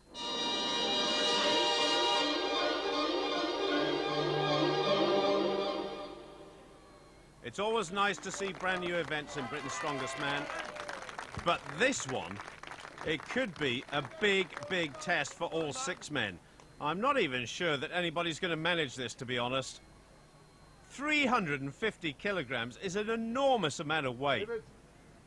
There's Martin Campbell lying in last place at the moment on 5 points. Paul Banks here on 8. Looks pretty easy to start with, but it gets harder and harder as time goes on. There's a ratchet holding the rope, which means it can't fall back, and that's good news for the competitors. They're not allowed to use any sticky stuff at all on their hands. I think Martin Campbell there may be using a bit of chalk, which is okay. And they've both come to a grinding halt. If neither of them can get it all the way to the top, the officials will measure the amount of rope that's been pulled through, and that will be their score. 45 seconds, the time limit. Not long to go. Paul Banks has come to a dead halt now. Martin Campbell, just about an inch at a time, but they've run out of time. Martin Campbell about 40 centimetres in terms of the rope he pulled through behind Paul Banks. That is hard. The next pair, Alex Patterson in the yellow and the very broad shoulders of Simon Flint. Paul Banks' rope was measured at 5 metres and 16 centimetres. That is the target. Stand by. So 2 first-timers in Britain's Strongest Man. The first time we've ever seen this contest. Oh, what a tremendous start by Flint. And Patterson, pulling hard and pulling fast as well. This is a very complicated bit of machinery. And the organisers, well, they do think up different ways of testing these guys every year. Good effort by Flint. I think he may just be in the lead, ahead of Patterson. Flint, very muscular, very strong. He's a big fella as well. He weighs about 140 kilos. About 10 seconds to go. Simon Flint actually is very near the top. Oh, he's got the anchor off the ground. Brilliant. Brilliant. And there's 2 more competitors to go, but I think he's going to score well. Simon Flint on to about 6 metres of rope altogether. Patterson a little bit behind. In fact, measured at 5 metres 82, he's in the lead. Andrew Rains and Bill Pittock, well, their scores are big already. Pittock leads this heat on 16 points, Rains on 14. Andrew Rains just getting comfortable. Bill Pittock looking very, very determined. Good results here for both of them. Could almost guarantee them a spot in the final. Ready. Andrew Rains. Look at the size of his biceps, well over 20 inches. These guys have got arms bigger than most people's legs, I think. Bill Pittock using the arms, the legs and the back as well. This is a fine performance. The anchor's off the ground. And he's finished. That is incredible. So fast. He didn't even realise he'd finished there. 14 seconds. Andrew Rains is very close to getting it to the top. Just one little pull, and he's done it as well. First and second place, almost as we predicted. And these guys are on their way to the final. You actually ended up pulling for too long, didn't you? I didn't hear the referee say I'd finished, so I just kept pulling for my life. And you're in the final, so well done. Thanks very much. That means the stones are redundant, or what will your attitude be? I've been practicing very hard at the stones this year, so I'm going to try and do 5. So today, just for my own, self. So just scare a few of the lads if I can do 5. We'll scare them for the final then. Well, that was a superhuman effort by Bill Pittock, 14.2 seconds. Only Andrew Rains managed to complete the task as well. And barring accidents, Rains is through to the final alongside the multi-talented Pittock. I always play bowls, 10-pin bowling, with me and the boys. I think after my strongman career, I'm going to take up 10-pin bowling. Because you like the shoes? Yeah, because I like wearing the shoes. I'm a strongman's wife, that's enough, isn't it? It's like... That's harder than being a strongman. Yeah, it is. It's really It's hard. been said it's harder being a strongman. They never get mentioned, the strongman's wives. It is ever so hard. When you meet the other wives, don't you? It's Yeah, it's not. We can all have a moment. Jim Widows. We call it Jim Widows. Jim Widows Club. It's just that in any sport, there's a lot of commitment and they have to train a lot. And Bill eats every 3 hours, so you just feel like you're always in the kitchen all the time. You just clear away the dishes and then it's another meal. So that's the hard thing. And then they talk it, they sleep it, they eat it. Strongman, it's just everything like that. We've been together since we were like 14 and 15, so whatever we do it together. So if he said do that, I'll just say don't do shelves. He's really bad at DIY and stuff, so, you know, he was doing it, and I think this is what it is. No, I wouldn't change a thing. You need to say what she's going to say. I know what she's going to say. Everything's big on me, bar one thing. My feet.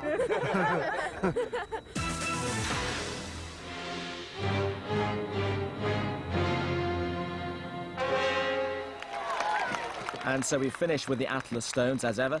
Bill Pittock able to coast through, but still work for Andrew Rains to do, but not too much. 2 stones on the wall, and he'd be in the final. This is about pride. Bill Pittock wants to put down a marker so that when he does get to the final, Andrew Rains here knows he's going to be in a fight. He can't get that one steady. Oh, he's got to make sure. Bill Pittock is on number 2, 115 kilos, that stone. Solid as a rock. Rains, that is so strong. This guy is remarkable in terms of his overall strength. Bill Pittock, a little faster. He's got free, he's safe, and if Rains gets this one up, well, he's through to the final anyway. It doesn't matter. So I wonder which one of these guys is going to try number 5. Bill Pittock is the first to try it. Rains is on number 4. He's making it look so easy. Pittock, oh, he's hurt his arm. That is bad news. He didn't even need to lift that one, and he's done himself a bit of damage. Rains trying 5. Only Glenn Ross has ever hoisted this one up amongst Britain's strongest man, but there's going to be another one. Rains is going to try and do it. He's done it. Absolutely fantastic. Unbelievable. But what about Bill Pittock? I think he may have ripped something in his upper arm, but they're through to the final. Well, you were almost guaranteed a place in the final before that, but you certainly put your marker down there, didn't you? Stones has never been a good event for me. After last year, I went away and practice. I've had a mixed run of luck, and Simon Flip were too close for comfort. A little bit of showboating don't hurt, does it? Well, this heat was something of a 2-horse race almost from the word go. Andrew Rains and Bill Pittock, always the 2 to beat, finishing on top in the Atlas Stones and well clear when it came to the final result. And so they go through to the final to join 4 other men there already, and this is no young man's sport. Andrew Rains is the youngest of those 6 at 28. The winner will lift the Citroën Bands trophy. Now, just in case those first 2 questions proved a bit tricky, here's a third chance to win that fantastic trip of a lifetime for 2 to Zambia for this year's World's Strongest Man competition. And today's question comes from Bill. True or false? John weighs more than this anchor. Call 09015 MUSCLE, that's 09015 687 253, and answer A, true, if you think I do weigh more than the anchor, and B, false, if you think I don't. There'll be a winner each day who'll get the chance to come with us for the trip of a lifetime to Zambia to see the Victoria Falls and the final of World's Strongest Man. 09015 687 253, and the lines close tonight at midnight. And we hope to see you in Zambia. Thanks for your help. Good luck in the final, mate. No problem, John. More Muscle tomorrow at 7 on BBC One. Next tonight, Decisions in Albert Square.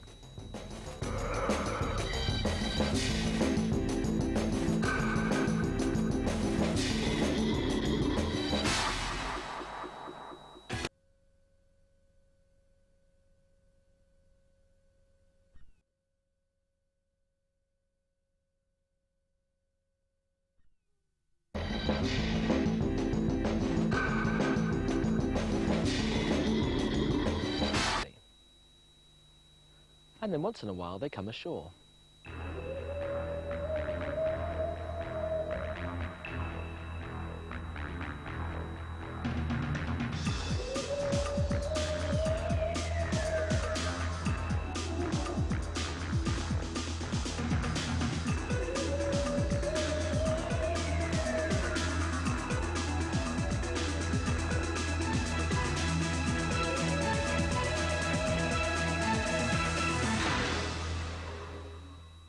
the Citroën Van Trophy for Britain's strongest man. This is where Exmoor meets the sea. Lynmouth, famous tragically for the flood disaster in the early 50s that claimed more than 30 lives, but now rebuilt, still one of the most picturesque towns in the whole country, an ideal place to come to relax, except of course for our 6 strongmen, taking it easy is the last thing on their minds.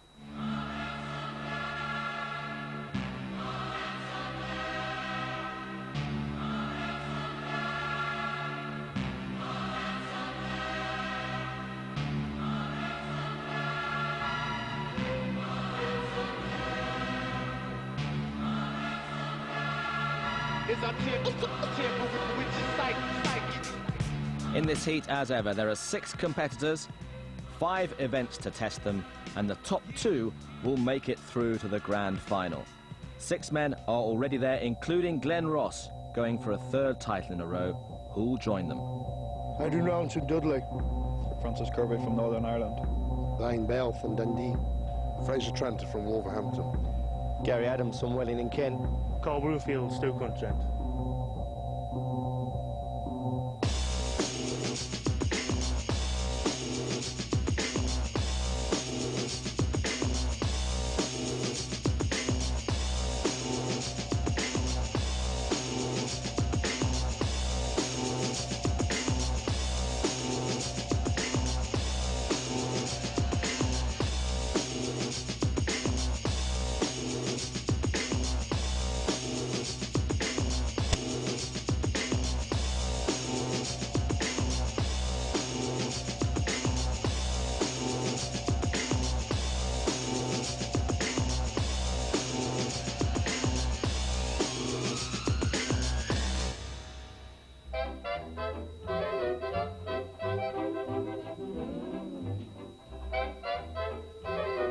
The Waverley paddle steamer heading into Minehead, and you could head to the steamy Victoria Falls in our competition at the end of the show, so stay tuned. Meanwhile, we start this competition on the prom. Pure brute strength and speed very much to the fore in this first event. Pick up that 200 kilogram weight and carry it between your legs all the way to this first flight of steps. If you can imagine a combination jump in a show jumping event, it's a bit like that. Up the second flight of steps, leave the weight there, down the other side, and then pick up these huge torpedoes, 120 kilograms each, and take them 15 meters to the end of the course. If you can imagine Harvey Smith carrying his horse, not riding it, it's a bit like that.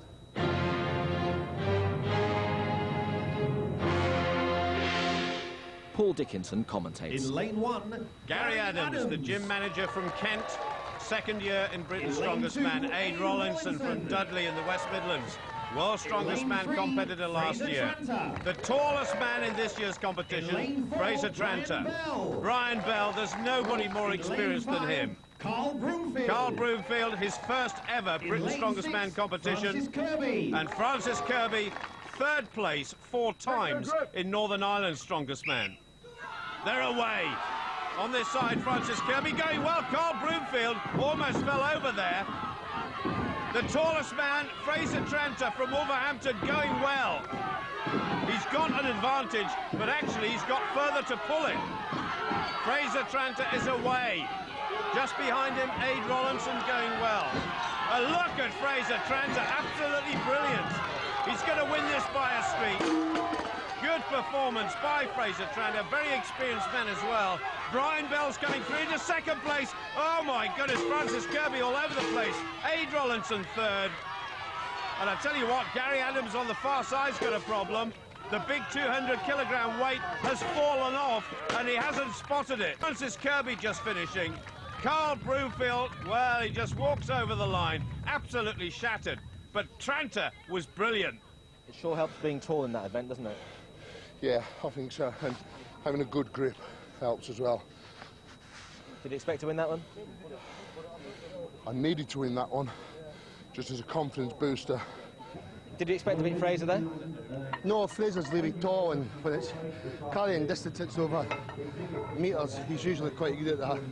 On paper, before we start, you always try and work things out, and I worked out if I got in the top 3, that'd be a good start for me, so I'm quite pleased with that. I was expecting 2nd or 3rd, like, so I wasn't too bad. Yeah, I expected Fraser to win it, being the height, like, you know. yeah, it's pretty good. And what about the heat as a whole? How competitive is it going to be? It's going to be good. 3 of us who's been in the Worlds, you know, it's going to be a good heat. I reckon so, definitely. Well, sadly for Gary Adams, a technical infringement meant he was disqualified, but it was a great start from the giant from Wolverhampton.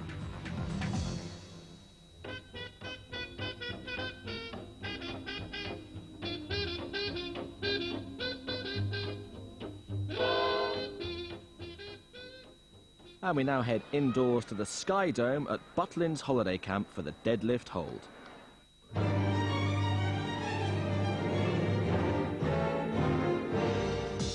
Well, holding up 1,200 kilograms of van proved a bit too much for Gary Adams. He managed just 38 seconds. And it wasn't much fun for Carl Broomfield either. He clocked 42 seconds. Adrian Rollinson on the far side, the heaviest man in this heat, at over 26 stones, but poor old Francis Kirby has finished on 27 seconds. Rollinson getting close to a minute, looking skywards, being urged on by his wife. Good score.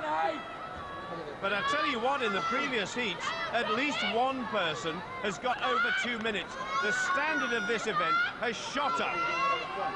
Rollinson, rock steady. The atmosphere in here, superb. There's his wife, Helen, clearly enjoying herself. Adrian on his way to big points, that's for sure. Up to 90 seconds now. Tremendous performance, and is rock solid. Oh, I spoke too soon. It's down, but it's still a good score. 92 seconds. I think he'd be pleased with that. He's been fired up all morning. You know, he chucked his shoes about yesterday when he got third. So he's got to do it today because he'll have no flat left. I hope I've done right there. I'll put it down because it's simple reason. I don't think they'll do that time, so save me energy for the next event, hopefully. Well, only 2 competitors to go. Brian Bell in the blue T-shirt, Fraser Tranter on the far side.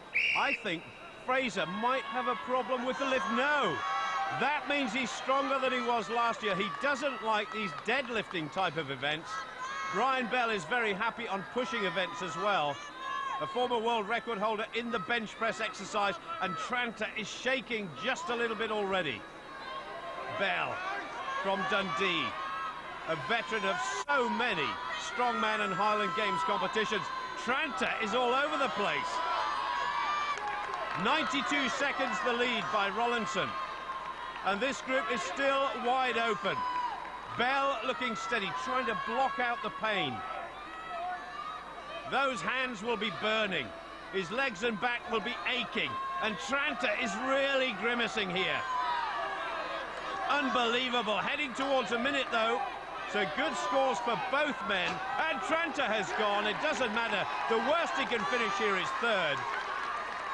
54 seconds for Tranter. Bell still going after the leader at 92 seconds. He's not going to get it. He'll finish in second place, 67 seconds, and this group is wide open. My goodness, it's so close. Once I saw Fraser putting it down, I was just going to hold on for that a little bit longer, then just test myself. And hopefully I've done enough and it doesn't backfire on me. To be honest with you, I thought if I get third place in this event, that would be a fair result for me. And that's what I've got, so I'm where I need to be, really. Well, everybody's talking a good game at this stage. Adrian Rollinson out on his own in the deadlift hold, but it's intriguing as far as this group is concerned. Only 2 will qualify for the final, 3 level on 10 points. Bell, Tranter, Rollinson. It's just like a good partnership we've got going. I need him round me. To organise him also. Seem to organise very organised. at all. It's really untidy. It's just a pest. I do organise him, we get all his clothes ready, all his food. He can get a bit big-headed. So I sort of like bring him down to earth. Thinks he's top dog, but he ain't. I'm the boss.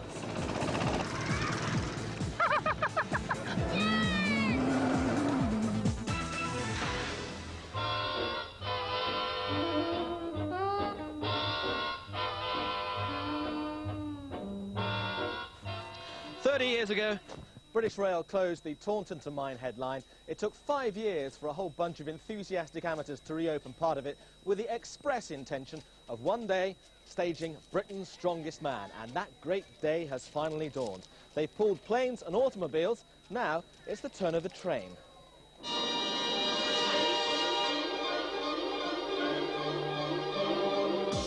Well, they had a minute to pull the train 20 metres, and Carl Broomfield did it in 52.4.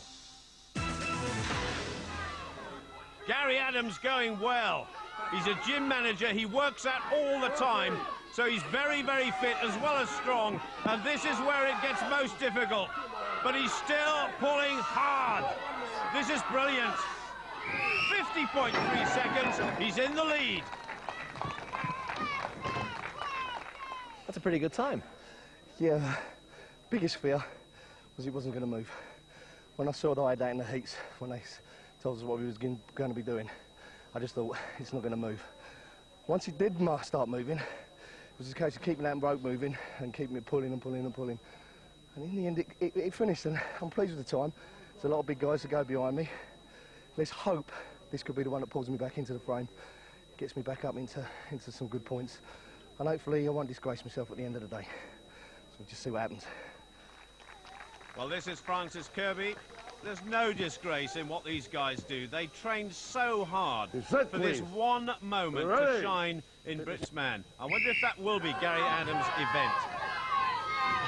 Well, Kirby in second last place at the moment on 4 points. Like Adams, needs big, big points here. Jukka Ahola, former World's Strongest Man, twice he's won that competition. Just feeding the rope through. A little whisper in the ear as well to keep going, keep going. 40 tons of train.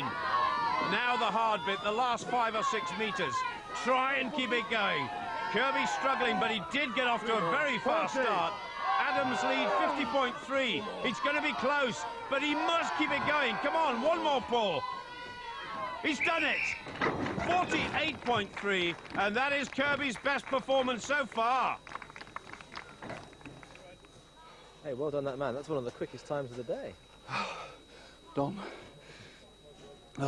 Sore. Very, very sore. Where? All over. All over. Just, it's exhausting. I've never tried it before. That's the first time ever getting through. It's knackering. Well, in terms of body weight, Brian Bell certainly the lightest of the big three here. Rollinson to go, so is Fraser Tranter. Ready. But this guy is strong. Now then, 48.3, the time to beat. And that is where the big points are going to be won. Just 3 competitors to go. And they're all on 10 points each. So this event will be crucial, no doubt about that. 2 events to go. But Brian Bell is pumping those legs. Moving back quickly, sliding on that sheet of metal. And this train is not slowing down. 48.3, remember. He's screaming. 40. This is incredible from Bell. It's going to be close. There's about a metre to go. And he's slowing down. Oh, he's got it. 48 seconds dead. Can you believe it? 0.3 of a second. He's in the lead. Into the lead. Happy? Very. You know how close it is. I can't say I'm free yet, but that's definitely going to help. But I'll have 2 to go yet, so sit with my fingers crossed as usual. You were different to almost everybody else. You had massive. The speed of your legs was different to everybody else's. I've worked on this a lot. I've watched Yoko, he's one of the best at it, and tried to copy him. I tried to use more legs and back than actual arms, because they burn up quickly, but your legs a lot bigger, eh? Well, it seems to have worked. Hope so. He's going to have a few minutes to wait to see whether it will be good enough. First of all, Adrian Rollinson. Now this man has got immense body weight, but can he put it to good use? 48 seconds the target. Looking good at the moment. Equal on 10 points with Bell and Fraser Tranter, who goes next. I'll tell you what, he's really picked up speed here. But can he keep it going? It's the last 5 metres that everybody has found the most difficult. Rollinson, who acquitted himself well last year and World's Strongest Man, wants to do it all again. But first of all, he's got to get in the final here.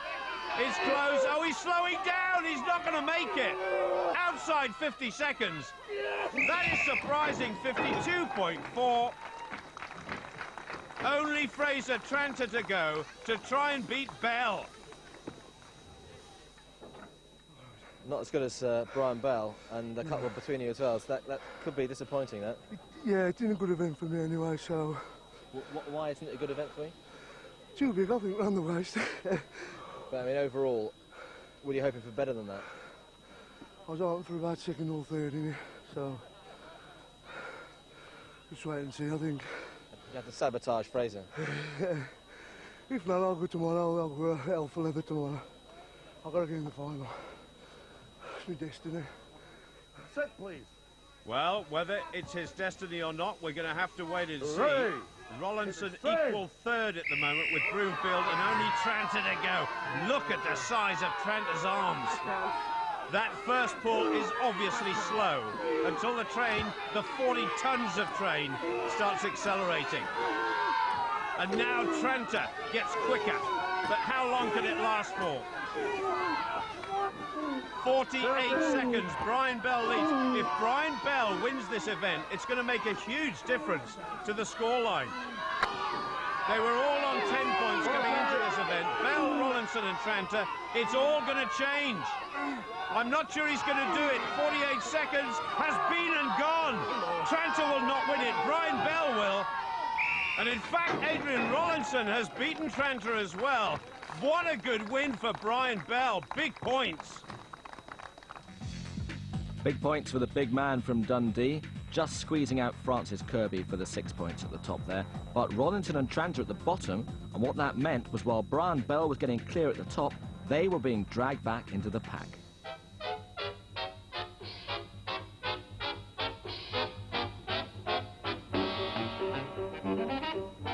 Well, the sun is out, the sky is blue, but it's still a bit parky as we head down to the beach.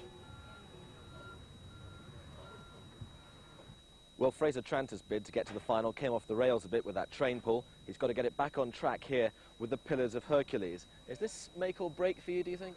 Absolutely, John, yeah. Only nature's going to put these pillars down for me today. I'm going to be aiming for a time of 1 minute. I don't think anyone's done a minute before with the pillars, so that's my aim today.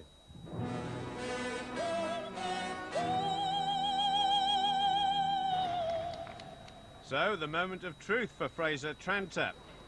And the nature he was referring to, of course, is gravity. And in a few moments' time, when those chains are released, Look out, Fraser. he's going to find this incredible burning sensation in his hands. But he's got the biggest hands I've ever seen. Grip is what this is all about.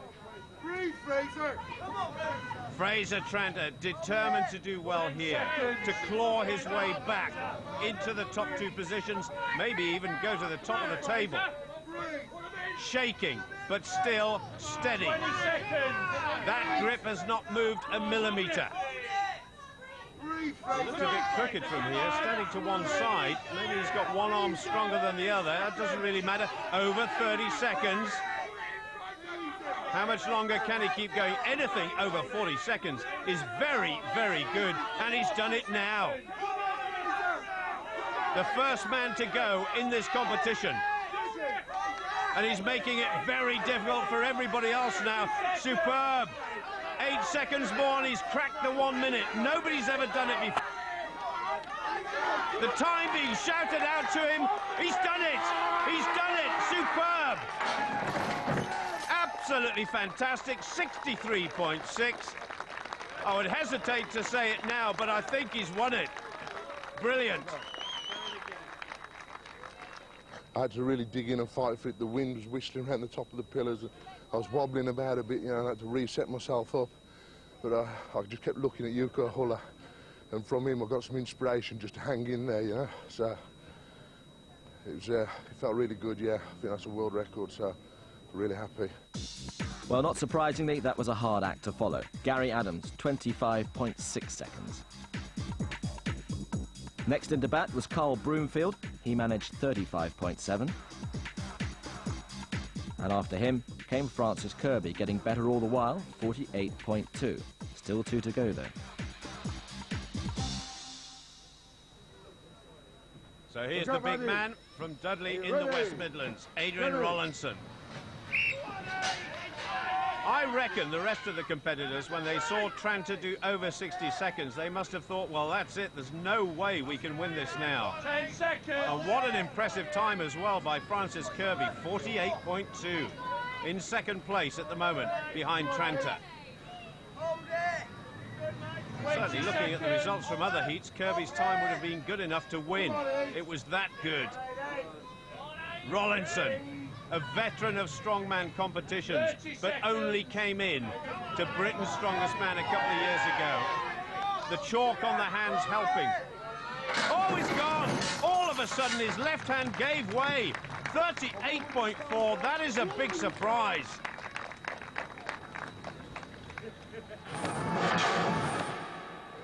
Look up now. Only Brian Bell left now. Just nods to Dougie Edmonds and says, away we go. Brian Bell, the leader, 16 points after the first 3 events, and listen to this.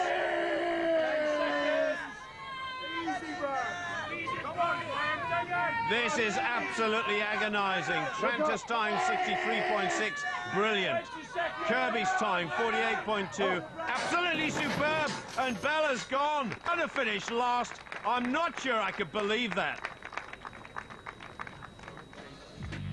Well, in terms of this competition, that was an absolute catastrophe for Brian Bell. Just 1 point at the bottom. Fraser Tranter in a class of his own.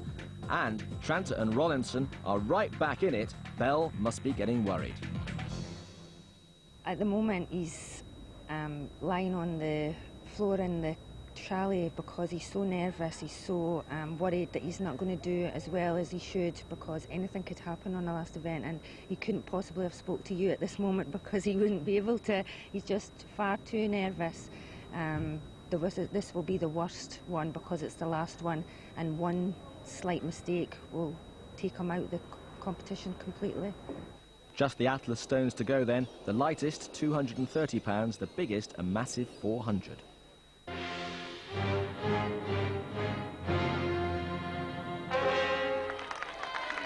Adrian Rollinson looking determined. No disrespect to Francis Kirby, but really in terms of the final, he's out of it. If Rollinson wants to make it, he's got to do something very, very special here. Here we go, 105 kilos, the first. Kirby away, doing it for pride. Rollinson races into a lead.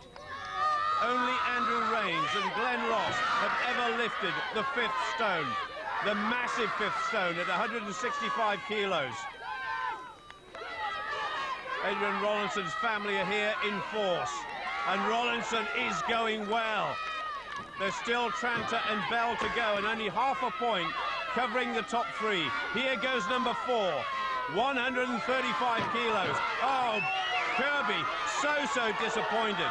He's only got 1 up, but there is the Rollinson clan urging him on. He says it's his destiny to make it through to the final. Here goes number 5, 165 kilos, and that is how much the man weighs himself. Can he do it? Yes, he can! Brilliant! He's still got the weight, but that is brilliant. Only the 3rd man in Britain's Strongest Man history to lift all 5. And that really has put the pressure on Fraser Tranter and Brian Bell. He would do that. That is his best event. The 5th ball that he's just put up, Adrian's got a 165 ball, which he walks around with at home all the time, so I did know he'd get 5 up. Mind you, there's 2 other competitors to go, isn't there, you know, so, but I don't think I'll beat that. See, he's the stone monster. Well, you said you'd win the stones at the end of the last one, and you might. That was easy. That was brilliant. That's what we thought you got all along, us. Oh, that's brilliant. Woo! But you're not through yet, because these next 2 guys, you know, they've got a chance. Oh, yeah. A very slim one now. Fraser Tranter looking pensive. I bet he's nervous. Brian Bell. Well, in terms of experience, nobody is better than Bell. This is a straight race. I'm not sure either of them will do 5, but whoever gets 3 or 4 up in the fastest possible time, I think will join Rollinson in the final, and Brian Bell is leading. Now, this is extraordinary. Tranter, the tallest man in the competition, and he's finding difficulty with that first stone, but Bell is flying. This is great. 3 stones, and it's fast as well. Rollinson, home and dry, that is for sure, and I think Tranter may have seen his chances of making the final go. Brian Bell has done 4. I think the Scotsman has done it. Jackie, his wife, is smiling. She's done the mathematics. She's worked it out. He doesn't actually need number 5. There's no way back for Fraser Tranter. Bell, I think, is finished. Fraser Tranter really struggling now. He'll be so disappointed. After 3 events, it was all tied up. But Brian Bell and Adrian Rollinson have come through very strongly indeed. Bell is still having a go at number 5. Surely that is it. Tranter has got 3 up. Bell, though, has got the 4. He's done it. He's through to the final. Well, that was head-to-head, winner take all, wasn't it? How did you approach that from the word go? Just full out as we both had to do, and somebody had to lose, unfortunately. But it's a shame when one has to go out because we both deserve to go together. But this is competition, isn't it? As so often, it's the stones that sorts the men from the boys, and Adrian Rollinson and Brian Bell, the only 2 to get 4 or more up on that wall. And perhaps deservedly, they go through to the final. Fraser Tranter narrowly squeezed out. So we now know 8 finalists for the Citroën Van Trophy, just 2 more places to be sorted out. Right, another chance now to win a fantastic all-expenses-paid trip for 2 to Zambia for this year's World's Strongest Man competition. And the question comes from this heat winner, Aid Rollinson. True or false? John weighs more than this at the stone. Call 09015 muscle 09015 687 253 and answer A, true, if you think I weigh more than the Atlas stone, or B, false, if you think I don't.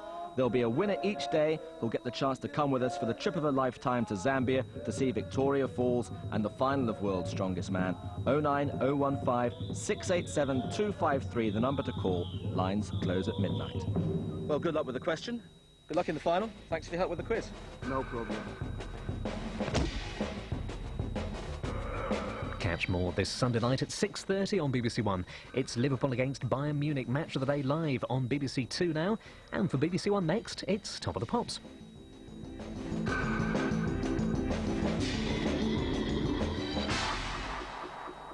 Darling, will you check on... William the Conqueror had it easy in 1066. If he'd invaded this part of the West Country in 2001, he'd have met a far more formidable army.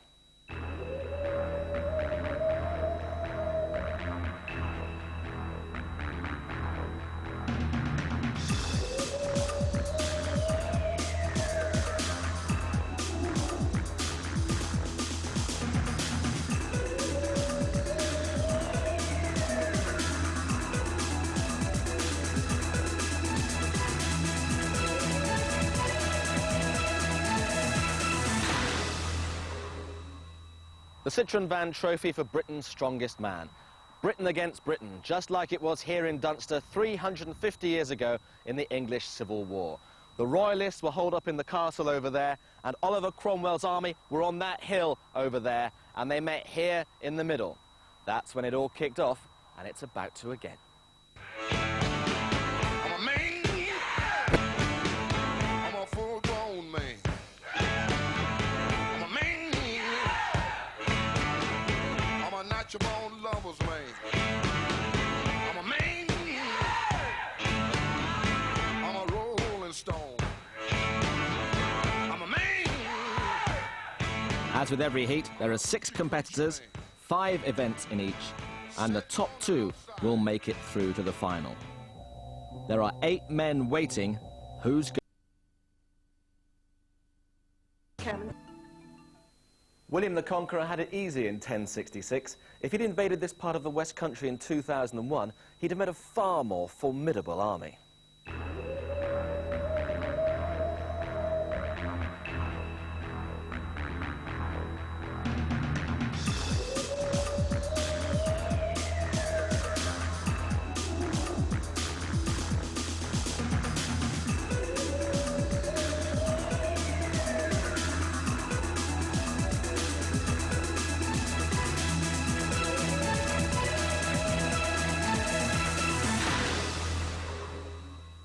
The Citroën Van Trophy for Britain's strongest man. Britain against Britain, just like it was here in Dunster 350 years ago in the English Civil War. The Royalists were holed up in the castle over there, and Oliver Cromwell's army were on that hill over there, and they met here in the middle. That's when it all kicked off, and it's about to again. I'm a man, I'm a full-grown man. I'm a man, I'm a natural-born lover's man. I'm a man, I'm a rolling stone. I'm a man. As with every heat, there are 6 competitors, 5 events in each, and the top 2 will make it through to the final. There are 8 men waiting. Who's going to complete the lineup? I'm Steve Brooks from County Durham. Malkay Scarborough, North Yorkshire. I'm Stuart Murray from Dumfries. Adam Townsend from Northampton. Jamie Barfi, Fife. Spencer Austin, Stoke-on-Trent.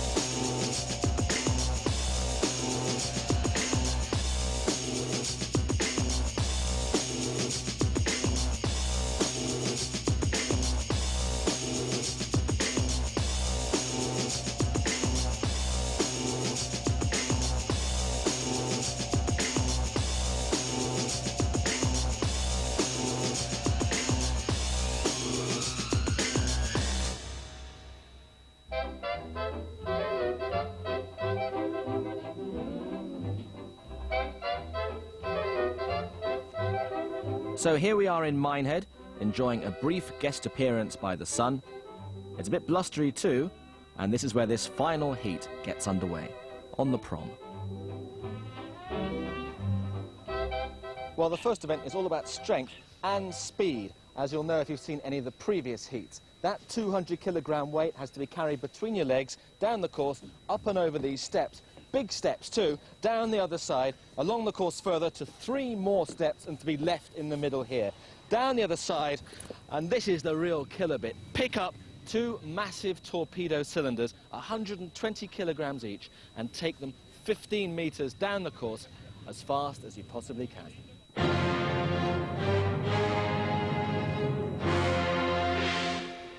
Commentary from Paul Dickinson. Spencer Rushton. Making his debut, Spencer Rushton, whose hero is Rocky Marciano. In lane 2, Jamie Barr, a former competitor in World's Strongest Man. In lane 3, the student nurse from Northamptonshire, Adam Townsend. In lane 4, Steve Brooks. Steve Brooks, who's finished 3rd and 2nd in Britain's Strongest Man in the past. Mal Kay. The very tall policeman from Scarborough, Mal Kay. In lane 6, and Stuart Murray from Dumfries. A comeback for him. The last time we saw him was 1998. Take your grip. 200 kilograms, and they start to move very quickly. Jamie Barr's away very fast in the red shirt. On top, up the 3 steps, then it's down again. Stuart Murray just struggling a bit, back and neck. This is fantastic. Jamie Barr with Adam Townsend. Steve Brooks trying to make up some ground. 120 kilos now in each hand. This is like carrying a washing machine in each arm. Jamie Barr's going to win. Brilliant performance. Adam Townsend goes down. Stuart Murray in 2nd place. That was so close for Adam Townsend. Steve Brooks goes over the line. Then Mal Kay. Adam Townsend still not finished. It's got to be over the line. I think he's injured himself. And on the far side, Spencer Rushton making his debut this year.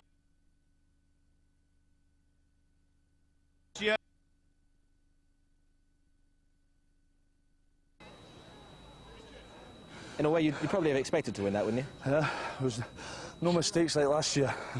Balls out for everything this year. And that's your kind of event, though, isn't it? I like running about stuff. Jane Fonda stuff suits me to a T. All my step classes paid off.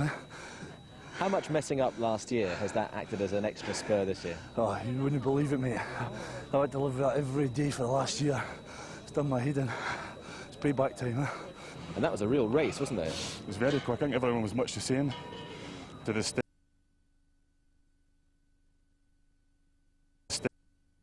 I think it's just the cylinders that split everyone at the end. That's how much you had left to finish with. Quite an encouraging start, though, eh? Yeah, it's good. I wasn't looking forward to that because I think it suits the taller guys, you know.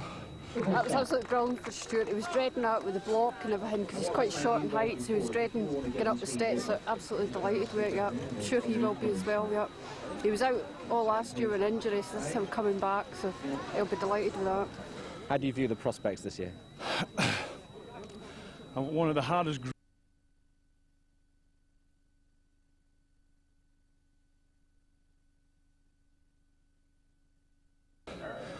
but if you want to win Britain's strongest man, you've got to beat the best. So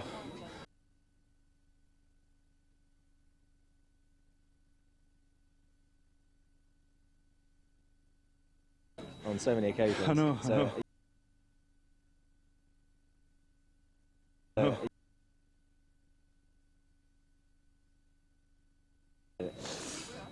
Big time.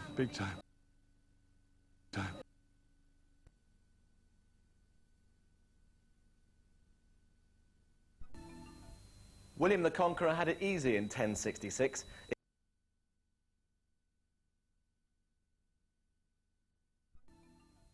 William the Conqueror had it easy in 1066. If he'd invaded this part of the West Country in 2001, he'd have met a far more formidable army.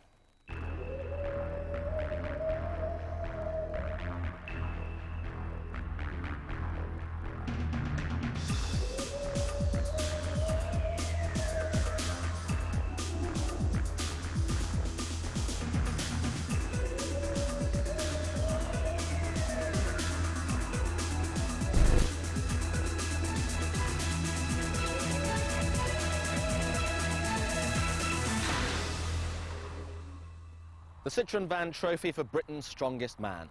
Britain against Britain, just like it was here in Dunster 350 years ago in the English Civil War. The Royalists were holed up in the castle over there, and Oliver Cromwell's army were on that hill over there, and they met here in the middle. That's when it all kicked off, and it's about to again.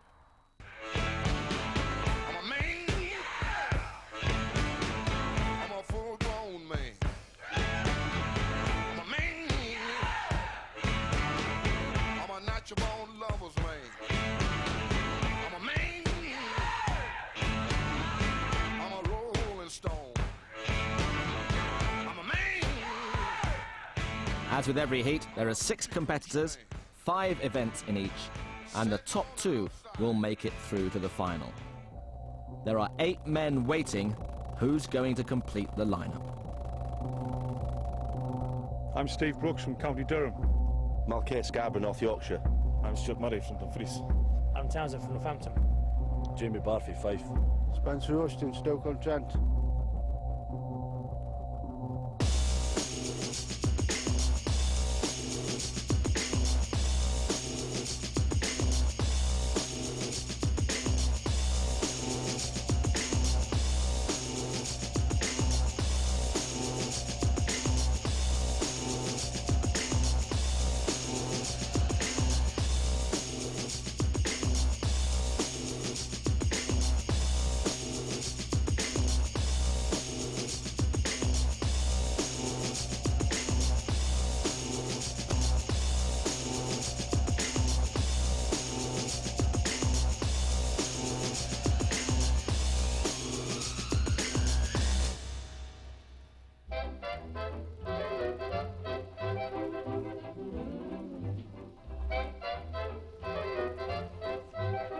So here we are in Minehead, enjoying a brief guest appearance by the sun.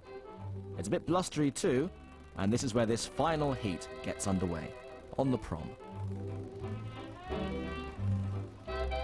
Well, the first event is all about strength and speed, as you'll know if you've seen any of the previous heats. That 200-kilogram weight has to be carried between your legs, down the course, up and over these steps. Big steps too, down the other side, along the course further to 3 more steps and to be left in the middle here. Down the other side, and this is the real killer bit. Pick up 2 massive torpedo cylinders, 120 kilograms each, and take them 15 meters down the course as fast as he possibly can.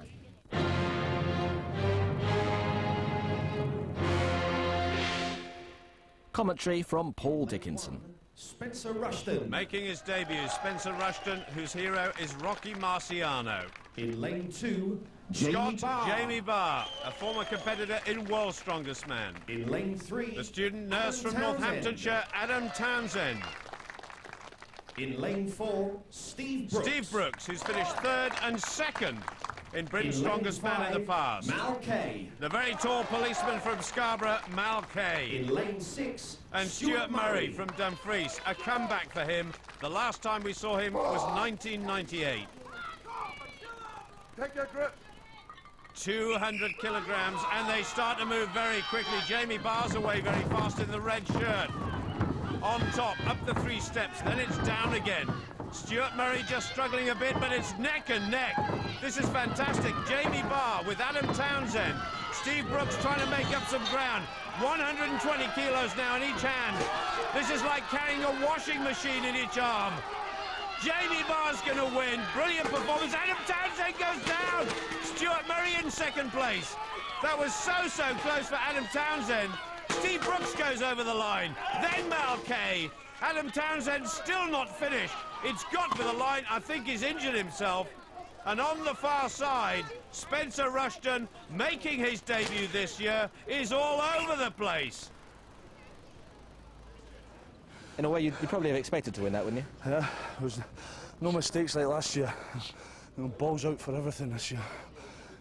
And that's your kind of event, though, isn't it? I like running about stuff. Jane Fonda stuff suits me to a T. All my step classes paid off. How much messing up last year has that acted as an extra spur this year? Oh, you wouldn't believe it, mate. I had to live that every day for the last year. It's done my head in. It's payback time, huh? And that was a real race, wasn't it? It was very quick. I think everyone was much the same.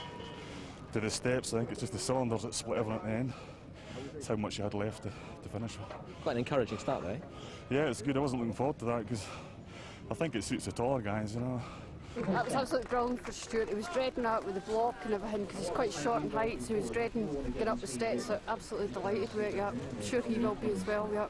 He was out all last year with injuries, so this is him coming back, so he'll be delighted with that. How do you view the prospects this year? One of the hardest groups all the athletes have been saying.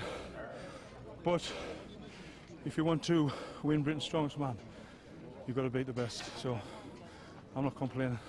And you've been so close on so many occasions. I know. So I know. you sort of the nearly man. How much do you want it? Big time, big time. Well, you were up there half to halfway, and then sort of. God, very exciting going over the. It must have been like the cavalry coming over the mountain because they were all in a line, I think. Yeah. I was just aware of Steve one side and Stuart the other side. It's just a farmer's walk. It isn't the grip that went, it's your legs. Well, my legs went. And then I dropped them, I picked them up and Steve went and I've got too excited thinking I'm going to catch him up and it's just a struggle to get over the line. You know, I just feel sorry about Adam. What's happened with Adam? I hope he's going to be okay because he was up there as well. But it was good fun. So a Scottish 1-2 for Jamie Barr and Stuart Murray, but bad news for Adam Townsend.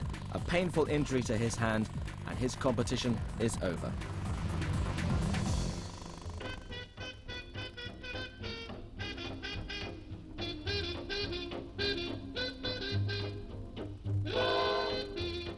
So from the seafront, we move across the prom to Butlins. Well, many hundreds of years ago in northern Spain, they used to pick carts and move them round in a circle as a sign of virility. And just to show the progress that mankind's made over the years, here we are in the 21st century in Somerset with 300 kilograms of rock in a basket about to do a very similar thing. So I suppose the question for Mal Kay is, just how virile are you? John, this is one of the hardest events of the qualifying rounds. The hardest thing on this event is your breathing. You get one chance to breathe, and that's right at the very beginning. Once you've took that breath of air in, it's the last one you'll get until you put the piece of equipment down. I've tried it a couple of times this, and if you pick it up wrong and you put it on your biceps, it's like holding over 300 kilos on your biceps, and you won't last more than a couple of centimetres. But hopefully this time it's going to be one of my events.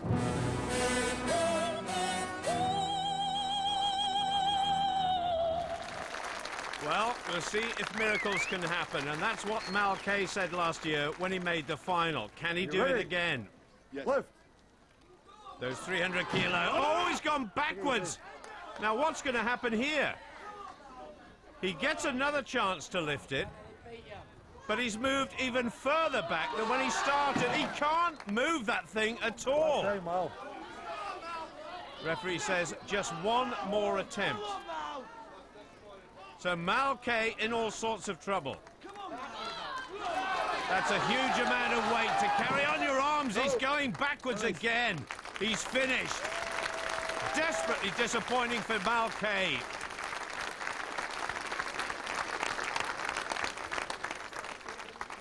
How frustrating was it? Once one had gone, two had gone, you knew that the third one was make or break. I had to do it. So Dougie said, this is your last goal, Mal. Fair enough, I can't go there all day and keep going, but I just felt I've been listening to Rob Dixon.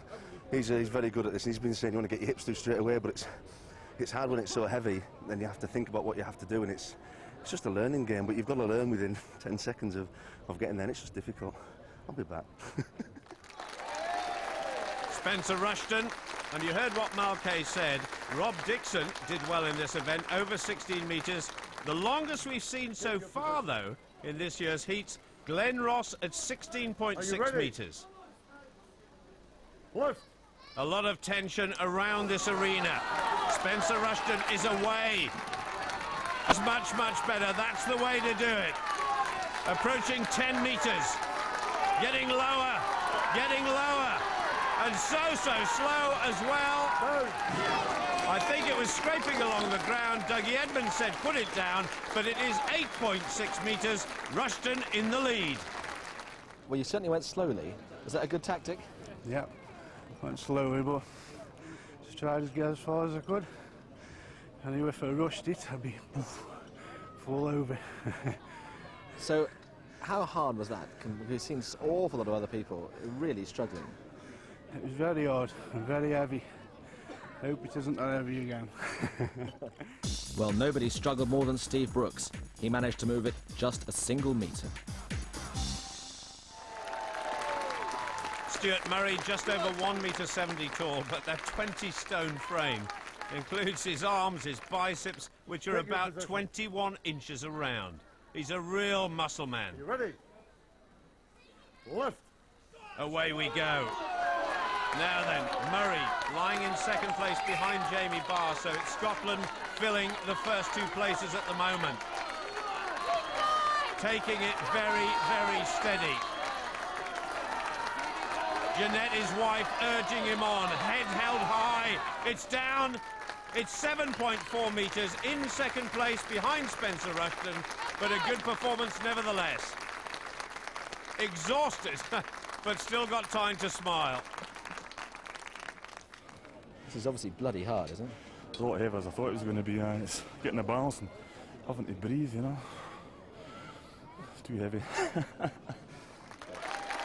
It certainly is very, very heavy. 300 kilograms, 660 pounds. Now, nobody in this year's heat so far has won the opening two events back-to-back. I wonder if Jamie Barr can. 8.6 metres to beat. A shaky start. Over the start line as the whistle goes. Not going badly. Just holding it into his chest as much as he can, but it's down. It's only 6.2 metres, so Jamie Barr finishes third.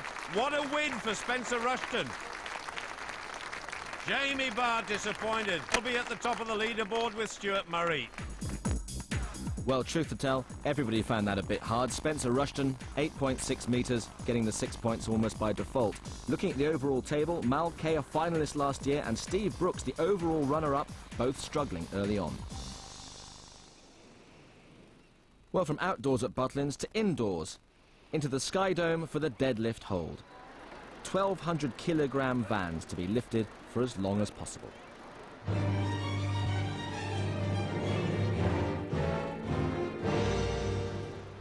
Steve Brooks on the far side in the white vest, and Spencer Rushton. Brooks, a real mountain of a man. A little bit of a shaky start for him. Spencer Rushton looked good. Look at the shoulders and arms, though, on Steve Brooks. Absolutely magnificent in terms of physique. There's his wife. And Lynn will be urging her man on. He's been desperately disappointed in the past. He's come so close to winning the overall title. This is a big year for him. But at the moment, Steve Brooks, second to last place, just in front of Mal Kay. Spencer Rushton's got off to a good start in his first ever Britain's Strongest Man. Brooks, just breathing, glances across to see what sort of state Spencer Rushton is in. This is a real mind game. Rushton focusing straight ahead. He's not bothered about what Brooks is doing. Over a minute. This is a good time for both of them. But Spencer Rushton has gone 61 seconds. And Brooks is still steady. Jamie Reeves just looking after Spencer Rushton. Jukka Ahola standing next to Steve Brooks, and he must be impressed with this guy. He's just got to hang on for as long as possible now. He looks totally in control, does Brooks. Heading towards 95 seconds plus, if he can keep this going. Oh, it's down. Just on 95 seconds. That is a fine, fine time. And Steve Brooks' best performance so far. Good point, surely. Happy? I will be in about 5 minutes' time, if they don't beat it. But I felt my strap going, so I put it down rather than let it swing as well in case of injury, so I put it down. But we'll wait and see. This could be a very tight group, couldn't it? Like I said in the beginning, it's the hardest group in the competition. And it's going to be a fight all the way. How hard was that for you? It was a tough one for me, that one. Well, I'm glad I got a minute. What were you particularly worried about in advance then? Left in it. Well, Mal Kay could be facing the end of the road because he couldn't break that magic minute mark. And so with the demise of Adam Townsend, who injured his thumb very badly, it's now just left to Jamie Barr and Stuart Murray. A Scotland showpiece here at Butlins. The target, 95 seconds by Steve Brooks. And Brooks will be hoping, really will be hoping he can win this one. He needs the points. Jamie Barr, rock solid. He's a fine athlete, this fella. Those lifting straps helping the grip. The elbows bandaged. Stuart Murray glancing skywards. Murray is just packed full of muscle. Jamie Barr, I suppose, slightly the better in terms of athletic performance, but this is just down to sheer strength and brutality. Murray on the far side, about 4 inches shorter than Jamie Barr. Looks in control, coming up towards 50 seconds. There's Jeanette, Stuart Murray's wife. Oh, hold it back, she says. Put your shoulders back, put your hips forward.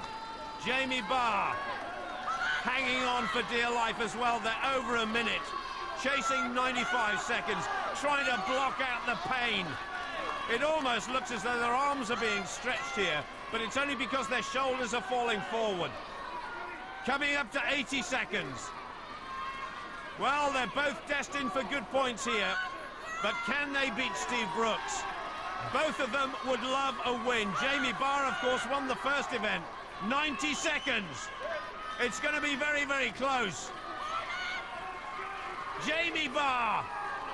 Those arms almost seem to have grown about 6 inches in length. This is unbelievable. He is down. Jamie Barr is down. And Jamie Barr knew he'd won it. As soon as Murray put it down, that was it. Barr wins his second event. That was a real sort of good head-to-head there. You looked like you were having a bit of a fight to start with. Well, I was. It's like it was the same till you get over a minute. The pain's horrendous. And I got to about 1:20, and then everything from my head down just went numb. And I was all right, but the problem after that is you can't get a breath there, so you start to see wee stars. It's a blackout time coming there, but I wasn't putting it down. I heard Stuart saying, we've got the time, so I put it down. Look at the state of my hands, look. So Stuart, you actually said to him, we're okay, let's stop. Yeah, I said to Jim, that's 135, let's set it down. So we just put it down at that. Is there some kind of sort of Scottish teamwork going on here? Aye, we're double teaming Brooks. Don't I tell him? Don't tell him. Well, what a competition that was. Steve Brooks must be really aggrieved. 95 seconds, only good enough for third place.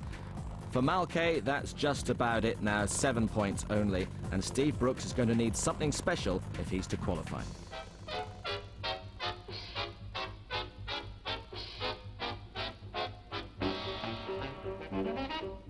So here we go back to the beach, and an interesting contraption to test our competitors' mettle. Well, this is a new event, but it's a sort of distant cousin of the train or bus or plane pull. Bit tricky pulling a ship, though, so instead we've just got the anchors. And they could weigh anything up to 350 kilograms by the time they're pulled towards the top of this contraption. Will Jamie Barr and Stuart Murray be any good at this, or will they be Scots on the rocks?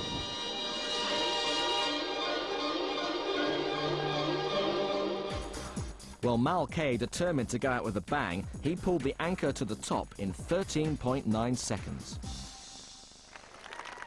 That was an unbelievable time by Mal Kay, the fastest we've seen this year, beating Bill Pittock's time of 14.2. So Steve Brooks in white, Spencer Rushton on the left-hand side. Steve Brooks needs a big, big pull here.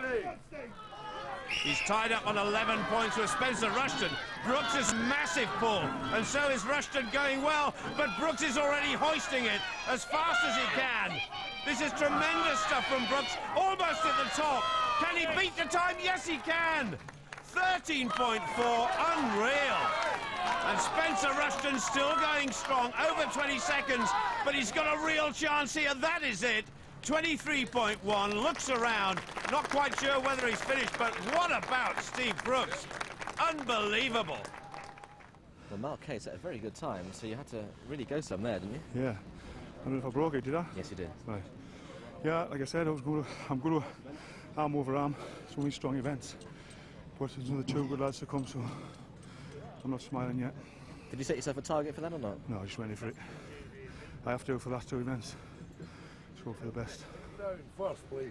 The dynamic duo from Scotland, Stuart Murray here and Jamie Barr, will have seen precisely what Brooks did. And they will have calculated what they need to do as well. Well, Jamie Barr, 1 point ahead of Stuart Murray overall. Both get away to a good start. But watch the clock, 13.4 seconds the target. They're going to be well outside that. That really was an unbelievable time by Brooks. Stuart Murray, those massive arms working so hard, almost got the anchor off the ground. There's his wife again urging him on. Jamie Barr just behind Stuart Murray at the moment. Stuart's got it, he's got it. 31.4, Jamie Barr is finished as well, 33.2. If I'd done well there, I didn't have to do anything else, but I've got to go do the stones now, so... What was the problem there? Just hands were sliding. So that's why I was wrapping the rope around my wrist to get a pull. That's just the way it goes, How were you looking across at Stuart at any stage? I was trying to keep an eye on him, but it was more Steve's time I was needing to beat. Although I'm a few points ahead, but and it just makes sure you've got to make no mistakes at the stones, So it's all down to the stones now. Which I knew this group was going to go that way anyway. Well, a complete turnaround there. Steve Brooks pulling it out of the bag to give himself a chance of qualification almost at the death. Because now there's just 1 point between the top three, and Spencer Rushton has a chance too. Two of these will miss out on a place in the final. The Atlas stones will decide things. Few will fancy their chances of lifting 5. Getting 4 stones on the wall the quickest will be the crucial factor here.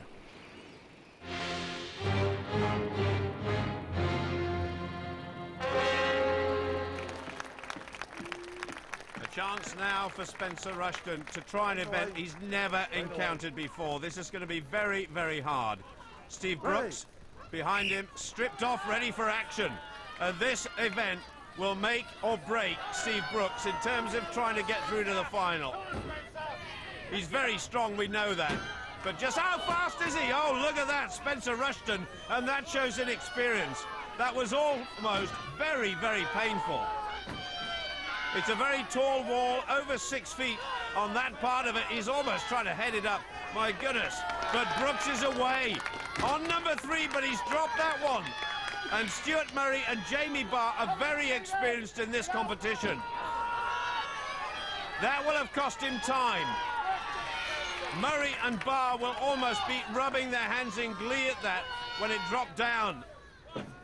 Spencer Rushton, well, he's had a good competition up until now. Lynn, his wife, urging him on again, as always. Brooks on number 4, 135 kilos. That stone weighs 20 stones. And just look at the muscles pushing it on top. Will he go for number 5? He's absolutely exhausted.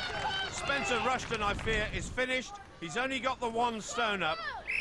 That is it. Steve Brooks, 65.58 seconds for 4 stones. He'll have to wait and see. I thought you were struggling a bit when you got to that 3rd ball, were you? I think my head was gone. Usually I would have flown with them, but a lot of stress over a few days, ups and downs. But I did my best. If I get beat, well, I get beat. Like I said, I'm a good sport about that. 4 in 45 seconds. Is that beatable, do you think, by these two? We'll wait and see. But you never know. What's your gut feeling? Probably is. The unfortunate news for Steve Brooks is that Stuart Murray here and Jamie Barr are 2 of the most experienced competitors in the world on the Atlas Stones. An event conceived by Dougie Edmonds on the theme of what is known in Scotland as the McGlashan Stones. And this a firm favourite in World's Strongest Man and Britain's Strongest Man competition. Jamie Barr is away quickly. All they've got to do is go faster for 4 stones than Steve Brooks. The 5th does not matter. They've worked as a team right from the first event. Come on, Stuart Murray going well. A pocket dynamo. He's not very tall, but he's super strong. And Jamie Barr is flying. So psyched up. And he wants number 5 as well. Stuart Murray, he's inside the time of Brooks. And that means we've got our 2 finalists. And doesn't Stuart Murray know it? Jamie Barr just wants to rub salt in the wound of Brooks as well. And now Murray is going for 5. I don't think they're going to do it. That is it. It'll be handshakes all round for the 2 Scotsmen. We have our last 2 finalists, and what a competition it's been. So Scotland the brave, well done. Cheers. It's about time. My daughter and girlfriend are happy, so that's the main thing, and I'm happy. I'm not letting it go in with my tail between my legs. How much does it mean to you to have got to the final? You wouldn't imagine. It's pride, man. It's four months of hard training. All my training partners, they couldn't walk about the street if I didn't make the final this time. And Stuart, what does it mean to you? Well, you've done it. 3 that's me, 3, so I'm chuffed a bit. Is it? Yeah, it's got to be 3 Scotsmen in the final. It's a bit time there was more Scots boys in the final. So it did, as we thought, come down to the clock in the end, and Jamie Barr and Stuart Murray were the quickest to get 4 stones on the wall, and they are the 2 who make it through to the final and complete the lineup. Here are the 10 who are going for the Citroën Van Trophy. 3 Scots, as Stuart Murray mentioned, an Irishman, Glenn Ross, and 6. Andrew Rains is the youngest at 28, Murray the oldest at 39. So here we go with just one last chance to win a place in that draw for that fantastic trip to Zambia for this year's World's Strongest Man competition. One more question to come, and it's from Jamie Barr. True or false? John weighs more than that big pink pillar. Call 09015 muscle 09015 687 253 and answer A, true, if you think I do weigh more than that pink pillar, or B, false, if you think I don't. It's the chance to come with us for the trip of a lifetime to Zambia to see the Victoria Falls and the final of World's Strongest Man. 09015 687 253, and the lines close tonight at midnight. Well, good luck to all of you who've entered the competition, and we look forward to seeing 2 of you in Zambia later this year. And good luck to you in the final, mate. Thanks, John. And the final can be seen tomorrow afternoon at the new time of 5:30 here on BBC One. Diana Rigg, Nigel Hawthorne, Peter Ustinov and David Suchet. A sumptuous new two-part drama for the bank holiday weekend. Victoria and Albert, next. Tackling 75 miles.